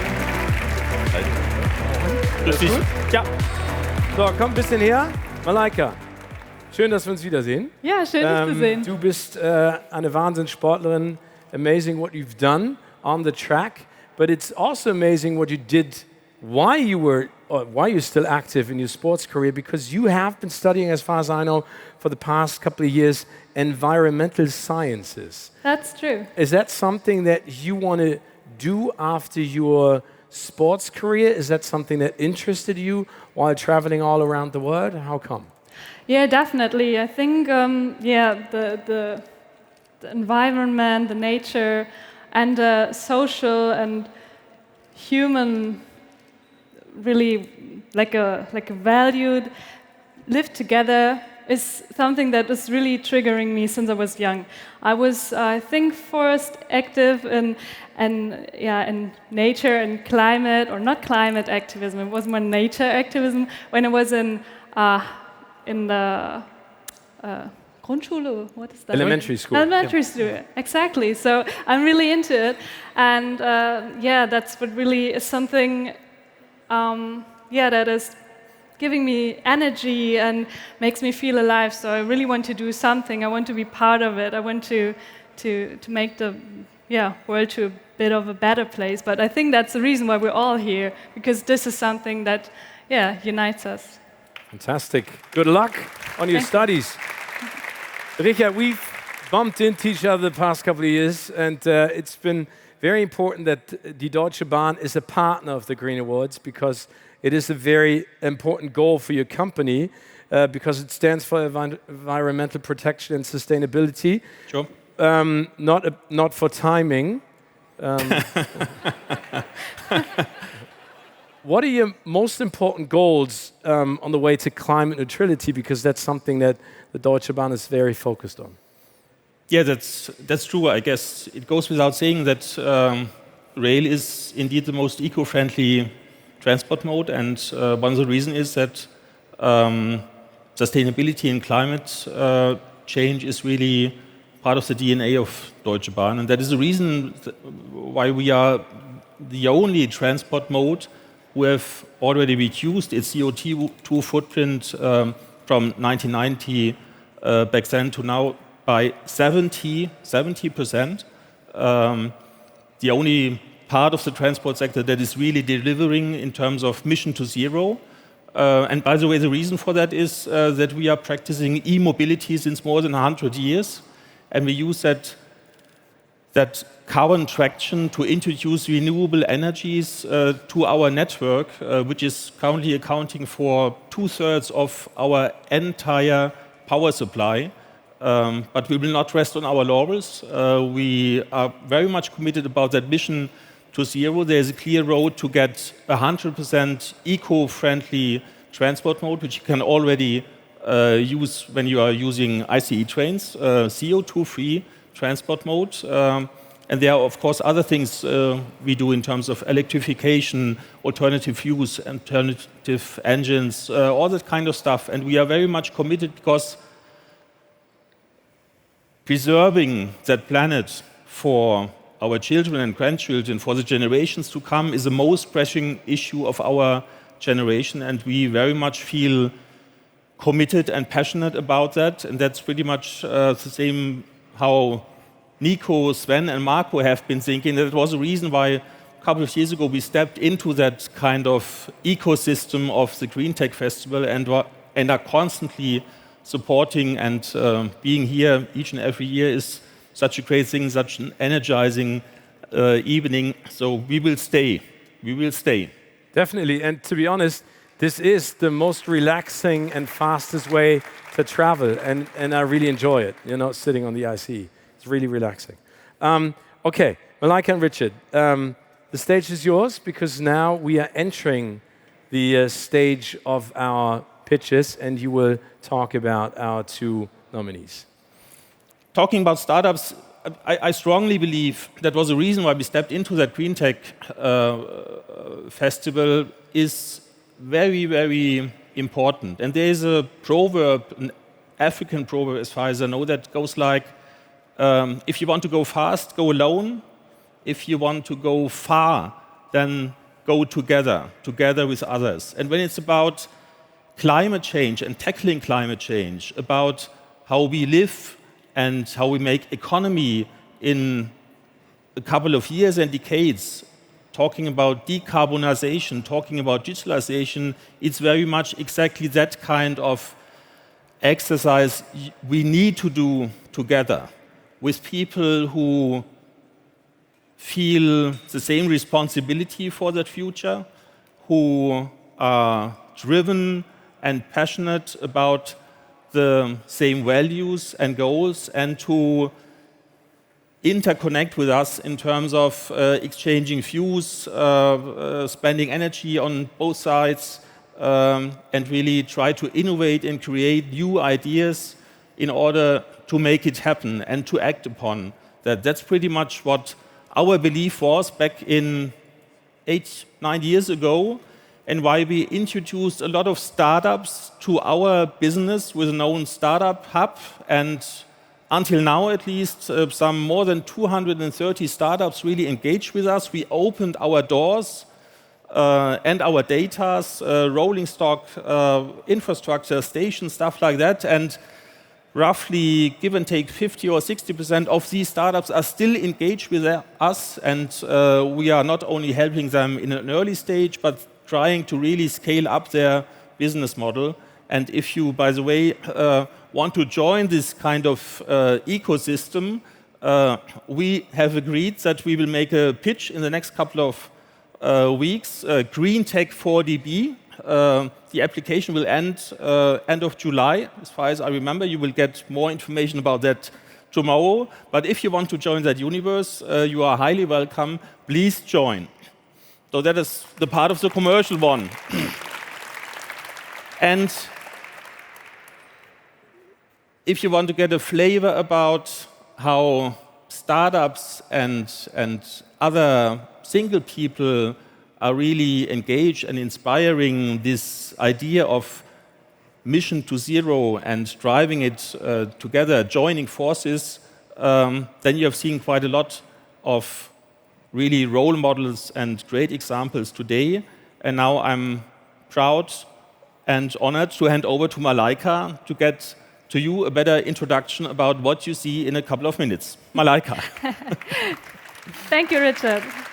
I must really say I'm really pleased to be here tonight, and that for 2 or actually 3 reasons. The first reason is I was part of the jury, and it was really, really interesting to talk about all the applicants, to talk about what makes them so special and so innovative. So it was really fun to do it. And second, I'm really happy because in a couple of minutes, we are going to have the nominees talk by themselves about their project, about their innovation, about the details, about the process, and I'm really curious to listen to that. And, well, you could maybe guess it. The third reason why I'm really happy to be here is because I like competition. I love it. I love the adrenaline. I love to, the competition spirit. So that's the reason why I'm really happy to be here. And now I want to present the 2 nominees. We have Conkler, the German market leader in the reuse of building materials. Conkler's idea is so fundamental that I was surprised that the recycling of building materials had not been a bigger topic for much longer. And we have Polymer Active, which upcycles plastic waste into an efficient filter, an efficient pollutant filter that purifies air and water. And Polymer Active also fulfills a key mission with that. They give our plastic waste a second life and help to clean our waste and drinking water. I could not decide to choose alone of that, because both topics are so important and the implementations are truly impressive. 2 very special projects that we're now going to discover with their founders. So, let's start. Stage is yours. Now, give me 1 second, because this is the famous coin toss, because we have to decide who starts the first pitch. And it's either Dominik for Conkler or Moritz for Polymer Active. So which Dominik is going to get the 1 and the Bundesadler for Moritz. Okay? Let's wait and see if this works. Okay, this is... A 1. The 1. What did I say again? Ich habe schon wieder vergessen. Was habe ich gesagt? It was too fast. Dominik, you're going to start. Dominik, you are up. Wow, das war echt schwierig, sich das zu merken. Dominik, please come up stage. Und ihr kommt darüber. Good luck, Dominik. And you have 2 minutes for your pitch. and you will hear sound, and then your 2 minutes start.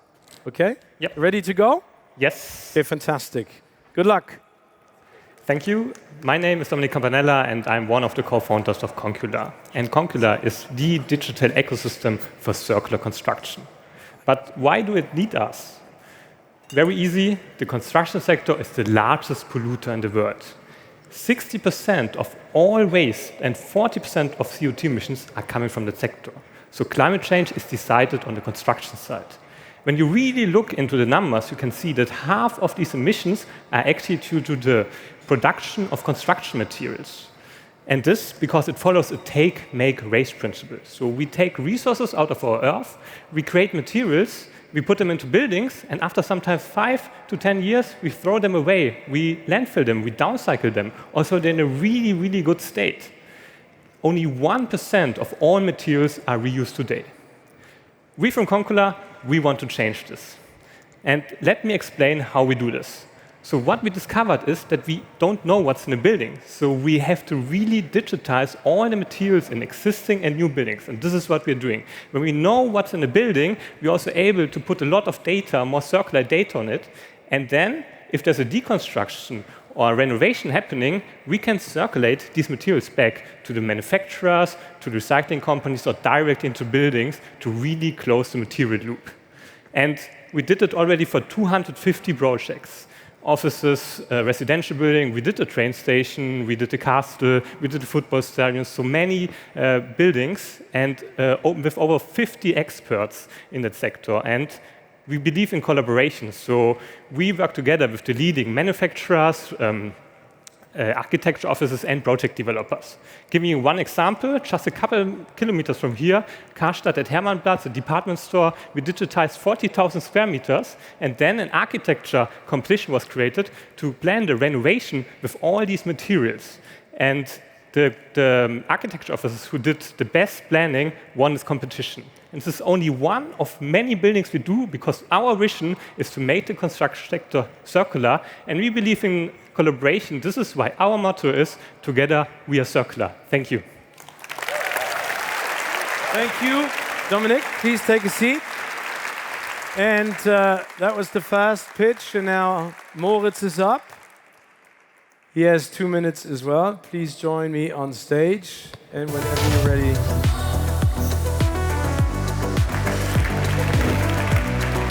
So, welcome. Hi. Moritz, Hi. ready to go? Ready to go. Good. 2 minutes. Enjoy. Good luck. So, hello everybody. My name is Moritz, and I'm the co-founder of Polymer Active, a company dedicated to battle against climate change while transferring waste into value. Every year, the oceans of our planet become an unwilling trash can of millions of tons of plastic waste, while fishing nets is the most significant contributor to this waste landfill in our oceans. What if we could turn this waste disposal into a part of the solution? That's where Polymer Active comes into account. We invented a unique process that recycles plastic waste from industrial sources or even from the fishing nets, and turning them into a high-performance filter material. Understanding the hurtful impact of various substances, our filter's performance was augmented by the integration of activated charcoal to cleanse the environment of a broad range of toxins with our product. So we can recycle or get out of the environment toxins, hormones, and pollutants while saving CO2 using our recycled material. So here's our dual-purpose solution. We clean the oceans on the one hand by putting waste plastics to work. On the other hand, we use our resulting product to purify our air and our water. So what are we doing is not about recycling, it's about regeneration. It's about a circular economy that turns waste into an asset and pollution into a purification. At Polymer Active, our approach is to create an environmental impact while paving the way towards a sustainable future. So, if you have any further questions after this presentation, you can talk to us right now at the party or tomorrow at the festival. And thank you very much for considering us for the GreenTech Award 2023. Thank you, Moritz. Thank you. Please take a seat. Okay, dear audience, we have listened to 2 great pitches and ideas, and now it's your turn to vote. I'm going to show you a QR code on the big screen. Download it, and then cast your vote. I'm going to give you a couple of seconds to do so. And now the voting is finished. No more votes. Malaika and Richard, please join me on stage. So now we have some people backstage who are counting every single vote that has been cast. It's going to take about 2 or 3 hours. And then we know who's going to win. Malaika, ich bin ja so beeindruckt von dem, was du tust und was du machst auf der Sportbühne. You are an amazing sports star and an inspiration. How do you, sort of time your day of training and then studying? I mean, do you have time to sleep and eat? Because how many hours per day do you train? Well, I train, about 2.5 hours or maybe 3 each day. Yeah, it depends on the schedule. Okay, is it just running, or is it strength or agility or agility or everything? Yeah, sprinting, for example, as well. Yeah, jumping, weightlifting, and sometimes a regenerative jogging session. Okay, yeah. So how much longer do you want to do this? I mean, is there a goal because you've won everything that there is? Is there something that you're still aiming for? Well, I stopped for a long time ago to look for titles and all the outer medals, but I'm looking for inner awards, for growing as a person foremost. So that's what keeps me interested. And then, of course, how far can I go? How far can I jump more? And see what happens. Okay, sporty, because we have, I think, a decision. And this is going to be really interesting because we have an envelope. Hannah, a big round of applause for Hannah, please. Thank you. Malaika, it's your duty to tell us who has won in this category. Startup. I'm very pleased to announce the winner, and the winner is Concular. Congratulations. Dominik.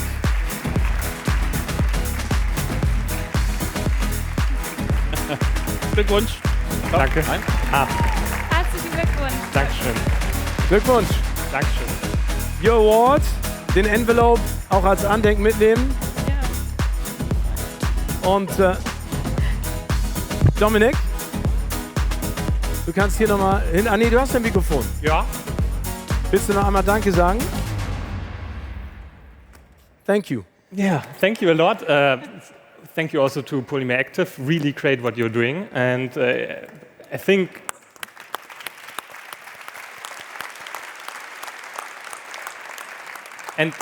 I mean, we founded Concular not to create a business, but to inspire others to also tackle really difficult solutions. And we want to, and this is like an appreciation that we have to do something in the construction sector, and I really thank you. So this is a prize to really go out, do something, also if it's hard, and just do it and see what comes out of it.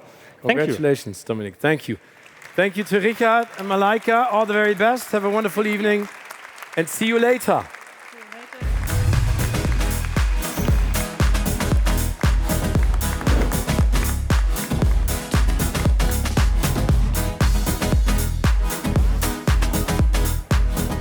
Okay, we are halfway through, ladies and gentlemen.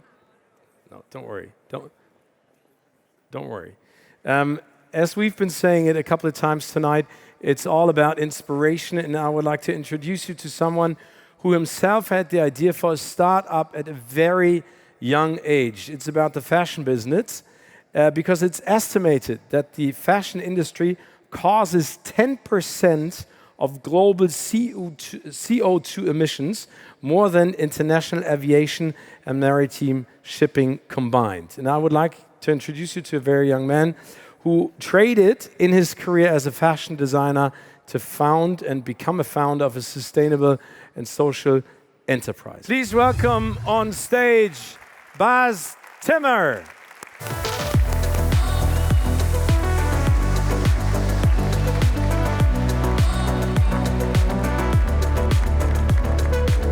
Good to see you. Bas, this is yours. Thank you. Okay, Hello. this is something that you brought with you. Yeah. This is a shelter suit. This is a shelter suit, correct. Bas, I said at a very young age you founded this company. At what age was that? I was 23. 23, and it was important for you to do something and not look from the outside, but do something from the inside. Yeah, true. It started because the father of my friends, he was homeless and he died on the streets due to hypothermia. He wanted to get in a shelter and it was closed.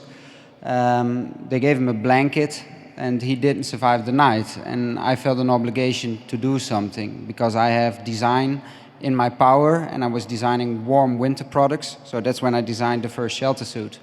Can you show us how this actually works? Yeah, sure. And Bas, what I would like to know while you're unpacking the shelter suit is, because this is about inspiring other people, what were the greatest obstacles to overcome? What were the greatest challenges in doing what you do? Because it looks so easy now coming on stage and presenting what you've done. I think the biggest challenge was that 10 years ago, not a lot of people were interested in upcycling or using waste for good. So like this product is fully upcycled. This is made of waste. These are seat belts, like from Audi. And this is waterproof fabric from big fashion companies. So that was a really hard thing to convince companies to join us. But I can show you how the product looks. It's completely waterproof.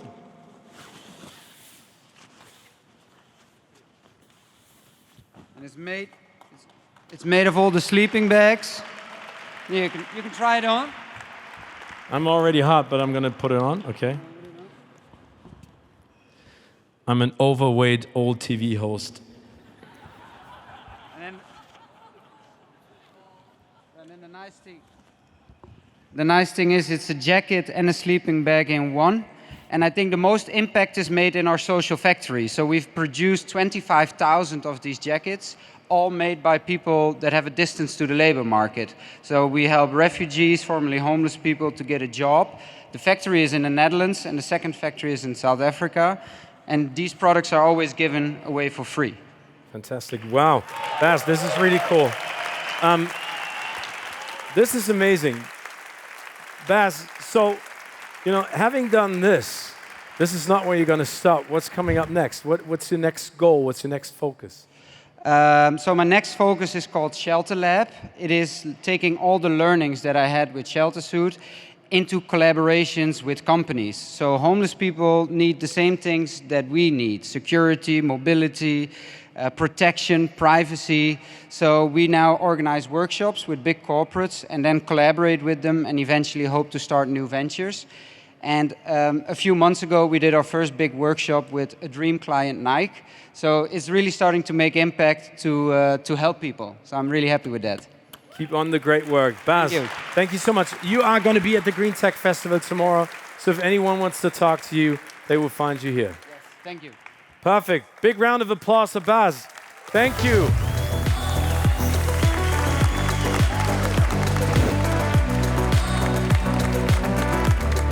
Wow. Okay. Our last category of the award ceremony is up. It's called the Special Achievement Awards. And this award is given to people who have made very special contributions in the field of sustainability, to whom we all owe a debt of gratitude for their work. The Special Achievement Award 2023 will be presented to Professor Dr. Johan Rockström. He is the director of the Potsdam Institute for Climate Impact Research and professor of Earth System Research at the University of Potsdam. And here is our presenter for this last category, the Secretary of State for Foreign Climate Policy and former Greenpeace CEO. Welcome on stage, Jennifer Morgan. Hey, hey. Hey, schön dich zu sehen. Hi, Jennifer. Hey, Johan. I would like to quote something because Der Spiegel magazine called it a coup when Foreign Minister Annalena Baerbock appointed you State Secretary responsible for climate policy. You were born in America and just became, I think, a German citizen a couple of years ago, a year ago. So how do you see, because we already listened to Robert Habeck and what he had to say, where do you see and how important is the role of Germany when it comes to, an impact on the whole world? Well, I totally agree with what he said, because I think the role is, number one, showing it's doable. We can make it happen, and we're moving fast, and the acceleration, which is so important, and the pace and the scale of change. And by learning, making mistakes and learning, we can accelerate the pace in other countries. And I'm only credible sitting vis-a-vis the Chinese special envoy or meeting with African leaders I was doing today because we're working at home. And if we're not doing that, then why would they take time to talk to us? And without them acting, well, our impacts will just get worse as well. But as an outside person, yes, please do give Jennifer an applause. As an outside person, watching sometimes what happens within politics, the way that politicians talk to each other, I have the feeling that there's a huge misunderstanding in between countries. Is that true? When you talk to them, do you have the feeling that we are talking about the same thing, but sometimes we are divided by the countries that we live in, but we all have the same mindset? Or is there a huge gap? It really depends who you're talking to, but I get the sense when you're sitting in a room with another politician, nobody questions the science. Nobody. Everybody knows, even large countries that are polluting a lot, producing a lot of oil, they all know because the impacts are happening in their countries.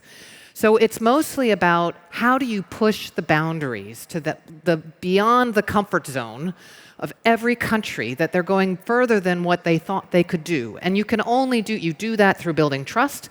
You do that by pushing and pulling. But I think people know what's at stake. I think domestic politics hinders everyone. And that's why public engagement and solutions and innovators and activists are the fundamental thing that we need to make change happen. I can just say that being here. And everybody has that reality. But I think that the urgency, that everybody knows. Everybody knows. Okay. Yeah. Jennifer, thank you. The stage is yours. Okay.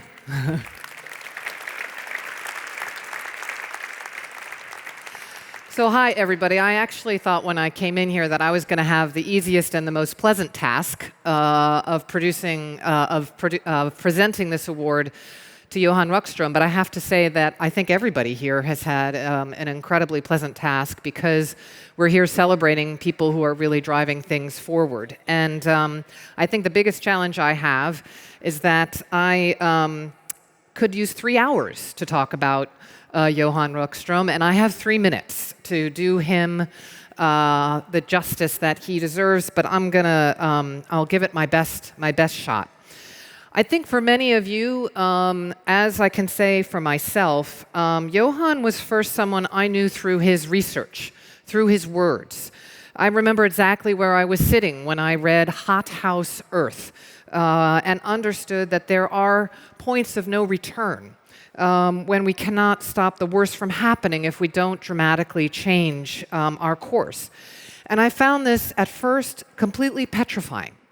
But then, and this I think speaks so much for Johan, I found it energizing because it gave me more purpose and it gave me more fire in my belly to fight for that change because I knew we had to avoid crossing those tipping points. And it was communicated in a way that I'm not a scientist, but that I could understand. And I think I'm speaking for millions of people who, through his research, explained in a way, in an understandable manner, got what was at stake, and they were inspired by Johan Rockström to get involved. And I think you might also know about his work on planetary boundaries. What an immensely complex topic. He led a group of 28 internationally renowned scientists, and you ask about international negotiations, I can say as an example of how you bring people from different countries together around common purpose, and Johan is a master at that. They identified the 9 processes that regulate the stability and resilience of the Earth system. And I think what's important there is it brings those threats together in a holistic way, and it combines it with understandable graphics. So I can say in my last job at Greenpeace, we use the planetary boundaries work to set the goals for our campaigns. And I'm sure that there's many organizations here, looking at Kate and others, and governments who have done a similar thing. And then just to draw your attention to the most recent work of something called the Earth Commission. And that was developed by more than 40 researchers, now 40 researchers from across the globe. And the scientists deliver the first quantification of safe and just. And I want to emphasize this word just because it's another part of who Johan is in his research. What are those Earth system boundaries on a global and a local level for several biophysical processes and systems that regulate the state of the Earth system? Small question. Massive research, understandable answers. So I think, Johan, you have just always, you've understood, you've researched, and you've communicated also about the justice components of these issues. And we're here also in an international audience, and I think what he's been calling for are new business models that focus on circularity, regeneration, and justice. And I think his work has been fundamental in understanding those interlinked crises facing our planet and really shaping the pathway forward, guiding leaders on how to turn complex science into clear, quantifiable actions that policymakers can make decisions around. So that was through his premier research. But then, and I'm moving quickly, I got to see Johan in action, right? Johan in action, for those of you seen, I don't know how many of you have seen Johan in action, but those of you who have, I think you see how he manages just the information, but the big data, the photo, and may I also say Netflix, right? So, and at the same time, he brings the risk to the fore, but we talked a lot about how important hope is. And I think, Johan, you have a gift for explaining things in a way where you bring the urgency across, but then the solutions come quickly, and they're understandable and they're graspable. And so this isn't an easy task. He briefs CEOs at the World Economic Forum. He briefs presidents. He's most recently been at our Petersburg Climate Dialogue to brief ministers. So he's a gifted researcher and communicator, and he really understands how important it is to work across all spectrums. And I think he takes his responsibility as a scientist very seriously because he knows what's at stake. And lastly, I have such a clear memory. This was a number of years ago, and we had a conversation on the phone, and I was walking out in the woods in Berlin. I think Johan was probably on the water in his home, and we were talking about how we can support and give any wisdom that we have to the youth movement. And, we knew how important they were. We respected so much what they were trying to do, and having been around for a couple of decades, we were trying to think, okay, what can we be doing? And I think this is, again, Johan in action, thoughtful, deliberate, and determined. He's a true pacemaker of change. He's a gifted and he's a passionate scientist communicator who reaches millions of people around the world, and he uses every channel and he creates new ones. So I think he's argued for a new approach in science communication to convey more agency.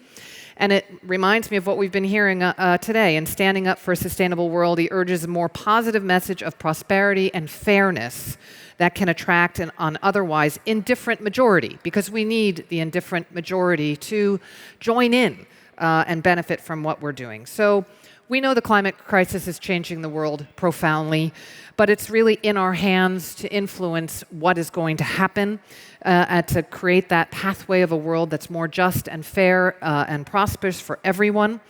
And I think Johan is one of the people who is tirelessly working to make that change happen at the pace and scale that we know is needed. And I couldn't think of a better person to receive this Special Achievement Award. And I think I speak for all of us when I want to just say thank you. Please welcome the winner of the Special Achievement Award, Professor Dr. Johan Rockström.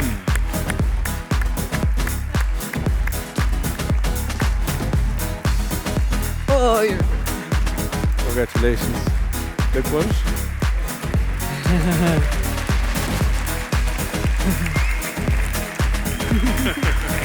Partners in crime.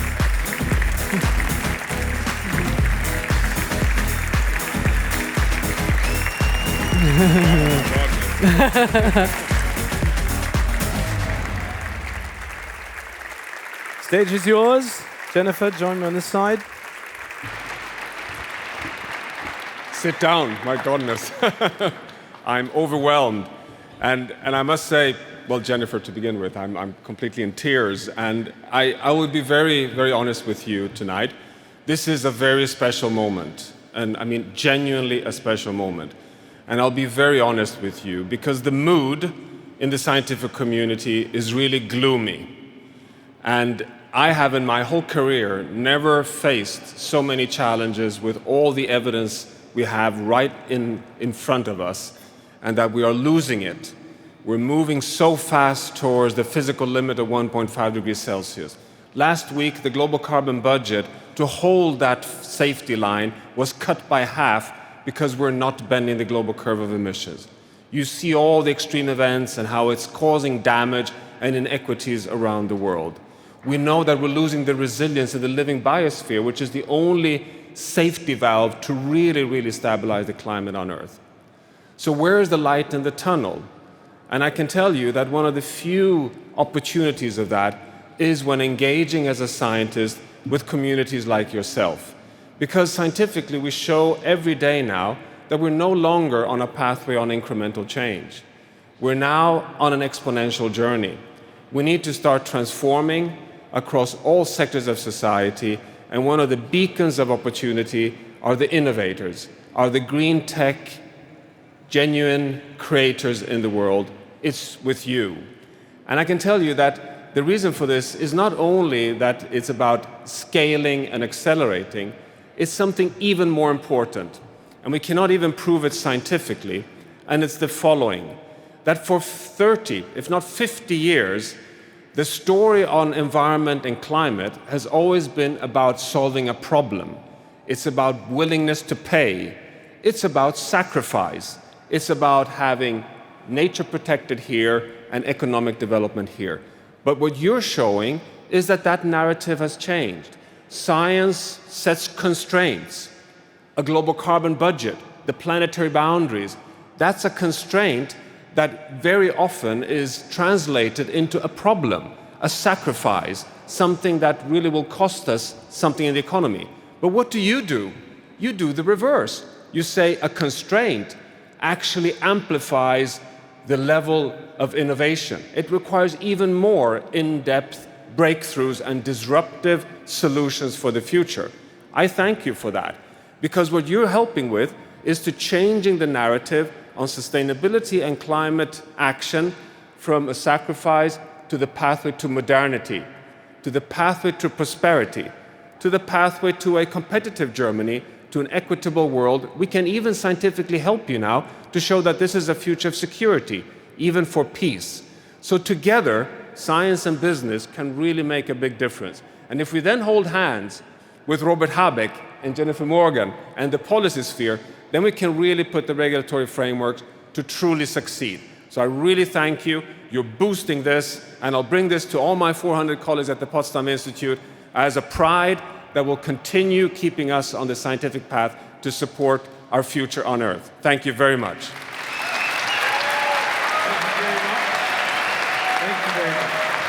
You stay here with me. Don't go away. The audience, that was it. The Green Awards 2023, and you should please pay attention to the rolling credits after a great movie, because those are the people who made an impact, who basically helped us change what we are doing tonight. These are the people who have helped create and build the Green Awards, and especially the GREENTECH Festival. Thank you again, Nico. Thank you again, Marco. Thank you very much to all of you. And I think We will take something with us tonight, as you've been saying it. Stay positive, stay hopeful, do it together, and definitely communicate, because this is how we can change the world. Thank you very much for being here. Thank you very much for staying attentive for 2.5 hours. And I would like to ask all our nominees, all our winners, all the people who have been on stage to join us on stage for a final photo. Please do come back. Have a wonderful time, stay healthy, and enjoy the GreenTech Festival. Thank you very much. Good night.